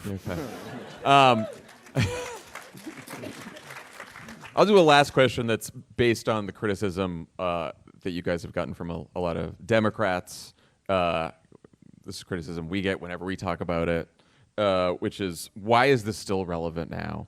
And leave the guy alone, you know, leave the past in the past, and let's focus on the current president, who at least half the country would argue is more unfit than Joe Biden, albeit for different reasons. What do you guys say to that? I mean, I would say this is part of the reason why the Democratic Party is in the situation it's in. I mean, anytime there was any coverage about age, whether or not I brought it up or Jake brought it up, it was, what about Trump? And, you know, reporting is about holding up a mirror. And the Democratic Party can either look in the mirror and recognize this is part of the reason they lost, that, you know, while they rightly mock Republicans for trashing Trump in private and then going out there and saying he is the most ethical, bestest president in his American history, you know, they were doing the exact same thing when they were trotting out, being like, Biden is sharp, he's running circles around us, he is so engaged, you wouldn't even believe it, all you had to do is be in the meetings. And it just wasn't true. So I guess, you know, Democrats, if they want, I have no idea if the Democratic Party, if the voters are actually going to engage with the content of this book, but reporting is just about trying to hold up that mirror in front of people, and whether or not they look in is up to them. So I have 2 points on this. First of all, it just happened. The debate wasn't even a year ago. It was June of last year. I mean, it just happened. When were you supposed to write books? Yeah, by the way, also, I learned here tonight that you did the book proposal on November 6th. You are sick. Yeah. You're a sick man. I have problems. The other point I would make, it's true, I'm very driven. I'm crazy. I agree. He cares too much. That's his biggest weakness. Right. That's my. Okay. Quick Obama aside, because this is a good Obama story. This is one of my favorite Obama stories. It's one of the first debates in 2007 or 2008, and it's like Hillary, John Edwards, and Obama, and they're asked, "What is your biggest fault?" And Obama goes first, and he's like, "Well, I'm really messy. A messy desk. It's a real problem." And then John Edwards is like, I care so much about people. The voices. I really, it's a problem. I really care about the American. And then Hillary's like, I work so hard. I work so hard Good for the answer. American people. And then Obama's like, wait a second. I didn't think we were giving answers like that. I thought we were supposed to really answer the question. The best Obama moment ever. And then he would tell that story on the stump for like the next couple weeks. It was like a great laugh line on the stump. The other thing I would say in response to the why aren't you covering Trump? I cover Trump every day for 2 hours, still even on the road. But beyond that, so I don't know how many of you have gone to New York to see Good Night and Good Luck. If you haven't yet, it's great. If you haven't yet, CNN is actually going to show it on Saturday night on CNN, and you should see it because it's really good. They're doing a live broadcast of the play. But at the very end of the whole play takes place in 1954. It's Murrow and McCarthy and all that. At the very end, there is like the one thing that's not said in 1954 is there's this montage of video clips of television news. And you know, there's like the moon landing and JFK getting assassinated and all these things. And at the end of this montage, it's maybe, I don't even know, 5-10 minutes, something like that. It goes like that. But at the end of it, you see Republicans lying about the 2020 election on cable, and then you see Democrats lying about Biden's acuity on cable. And I asked Clooney for an interview I did when we did the New Yorker excerpt of the book, just to give like a little special something for the New Yorker. I asked Clooney to weigh in. Why did you put that in? Obviously, George Clooney played a role in all of this when he wrote his op-ed calling for Biden to drop out. And he said it's important that we call that out too, the people vouching for Biden, because we have to speak truth to power no matter who's in power. And I said, well, what do you tell people who say, what about Trump? He said, how do you think we got Trump? Yeah. I mean, look, from a perspective of, a couple Democrats who want Democrats to win again, like you cannot tell people that what they are seeing and what they are hearing isn't true. And it wasn't just over the last 4 years. It was a Biden thing with the age. Look, it was also about inflation and costs and someone would say, oh, gas prices are high. And then someone would say, oh, well, you just took that picture in front of a gas station where the prices are always high. And it's like, I get that can be frustrating. Like, I've been on the other side of it. I've, worked in the White House and yelled at reporters, maybe you guys. But like at some point, the voters get to decide, and you have to listen to the voters, because if you do not listen to the voters, you cannot get the votes you need to take power. It seems very simple, but it is something that we have, at least some parts of the party have forgotten. I mean, I think it's a lesson of this book that there's an old expression that Washington is often the last to get the news, and the Democratic Party, and very much including and especially the Biden White House, did not want to respect or listen to their own voters.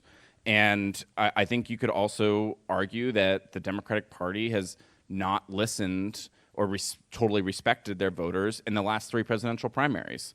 And some of the argument has been, well, we don't want a divisive primary because Hillary was hurt by Bernie. You guys know, probably the most divisive Democratic primary in recent American history was your guys's. And Obama entered with 60 Democratic Senate seats. Divisive primaries allow for debate and for voters to decide who the strongest candidate is. They're not inherently bad. I would argue that the last time the Democratic Party, when on the presidential level, listened to its voters was 2008. What about 2020?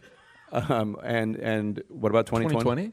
I don't know. In 2020, the party, so just to remind folks, Buttigieg won Iowa, Bernie won New Hampshire, Bernie won Nevada, Joe Biden won South Carolina, and then there was this uprising of Obama and the party influencers to get everybody out of the race except for Joe Biden so that they could beat Bernie, because they were terrified Bernie was going to be the nominee. And they did that. I'm not here to advocate for Bernie Sanders, but and obviously it worked out the way the Democrats wanted it to work out. But the last time Democrats actually, in 2012 doesn't really count because it's an incumbent, but the last time there was an open process and the Democrats said, okay, go. Obama, Hillary, Edwards, whoever, Biden, Chris Dodd, whatever. Like, and the voters did a pretty good job. Well, the voters also I mean, look, yes, but voters chose Joe Biden in that primary in 2020. I think there's some truth in what you're saying, but I will also say there was another moment when I feel like what we saw was a kind of the voters having their say in a way, and a kind of moment where you saw how the Democratic Party is very different than the Republican Party, which is after that debate.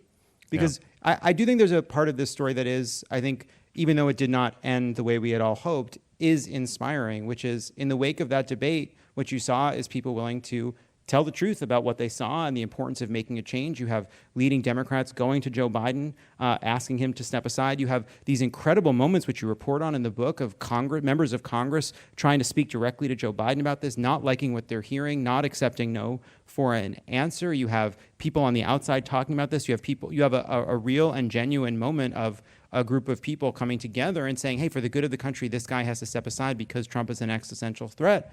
And it may not have ended in Kamala being president, but it did, I think, speak to me, like the values you're trying to say we didn't evince before when people were getting behind Joe Biden. We belatedly got there. I would say they get half credit. I mean, I think your point is well taken that if Donald Trump had like showed serious signs of decline or whatever that and had that similar debate, I grant the point that a lot of Republican lawmakers would not have the courage to finally speak out and say something. He tried to steal an election and stage an insurrection in the Capitol. And they're like, all right, they had let's do 24 hours of courage in the wake of it. All I'm saying is, I think what I take away from it is there was no one in charge, there was no one making the decision. We were kind of sleepwalking towards disaster. And then after that debate, we woke up. And the question is now, how do we make sure we stay awake and are honest about challenges the Democratic Party faces? Granted, I was just going to add, though, I don't think you get like points for courage when you only do it because you now believe you might lose. Alex, I thought we were going to lose for months. Then we just knew it after the debate. I think that Alex and I have a slightly less positive review of Democrats, and I'll just tell you why. Can anybody here guess how many Democratic governors called for Biden to drop out of the race after the debate? One. Governor Healy of Massachusetts. How many Democratic senators? One. Senator Welch of Vermont. I mean, it wasn't an outpouring of courage. It was a lot of behind-the-scenes maneuvering because people didn't want to come across as jerks. The House members were braver. Yeah. And they're the lowest on the totem pole in Washington. We thought we were going insane. We were like, what is happening? Did we miss something? Well, the thing, that was what was so surprising, right? Because we're talking about it and we're getting a lot of blowback online, but privately hearing from a lot of people being like, thank you guys for saying, I'm glad you guys are out there saying this. We need people out there saying this. And then the other thing I would say is that the argument is about whether or not he should be the nominee, but the truth of the matter is our reporting suggests that he could not be an effective president 24/7, which is what the job requires. And there's only one elected Democratic official that I know of, and that's Congresswoman Marie Gluesenkamp-Perez in Washington State, who actually said he shouldn't be the nominee, and to be honest, he probably shouldn't be president either. Yeah. And although you said, too, in the book, this also shocked me, that out of the 200-plus people you guys talked to, there were very few who actually thought he could serve out a second term, which that means that would include senior White House staff, campaign staff, who told you that they did not think he could serve. Yeah, they were like, the plan was to get to November 5th and figure it out later. I mean, we had one longtime Biden aide that, I mean, that was, I mean, if the right wing sometimes refers to, the Trump derangement syndrome, mocking Democrats that I think actually very sincerely are opposed to Trump's agenda. But if you continue the metaphor, the biggest symptom is publicly telling everyone that Joe Biden could be president for another 4 years. And the people knew that he could not do the job he was running for, but there was such fear of Trump that they said, let's go. And longtime Biden people basically felt that eventually, if he had won, there would have eventually been some sort of constitutional crisis because clearly the people around him were not willing to cede power. But tell them. So we always say that we almost all the interviews of the more than 200 we did for the book were after the election. We have to put in this stupid almost because of this one interview that Alex did with somebody. Tell them what they told you. I mean, they were honest. It was a longtime Biden aide, and they said all he had to do was win, and then only had to show proof of life every once in a while. Let's. I feel like I want to end on a light moment from the book. Which is it's a Do small. we have another clip? Yeah, no, this is a small moment, but We didn't even play my Obama, which is really good. That is true. His Obama is good. Not because I've listened, but because he Hello, does Joe. it all the time. Save it for the sequel, but the. The return of Hunter. You can do the voiceover for the second volume of Promised Land for Obama when he does it.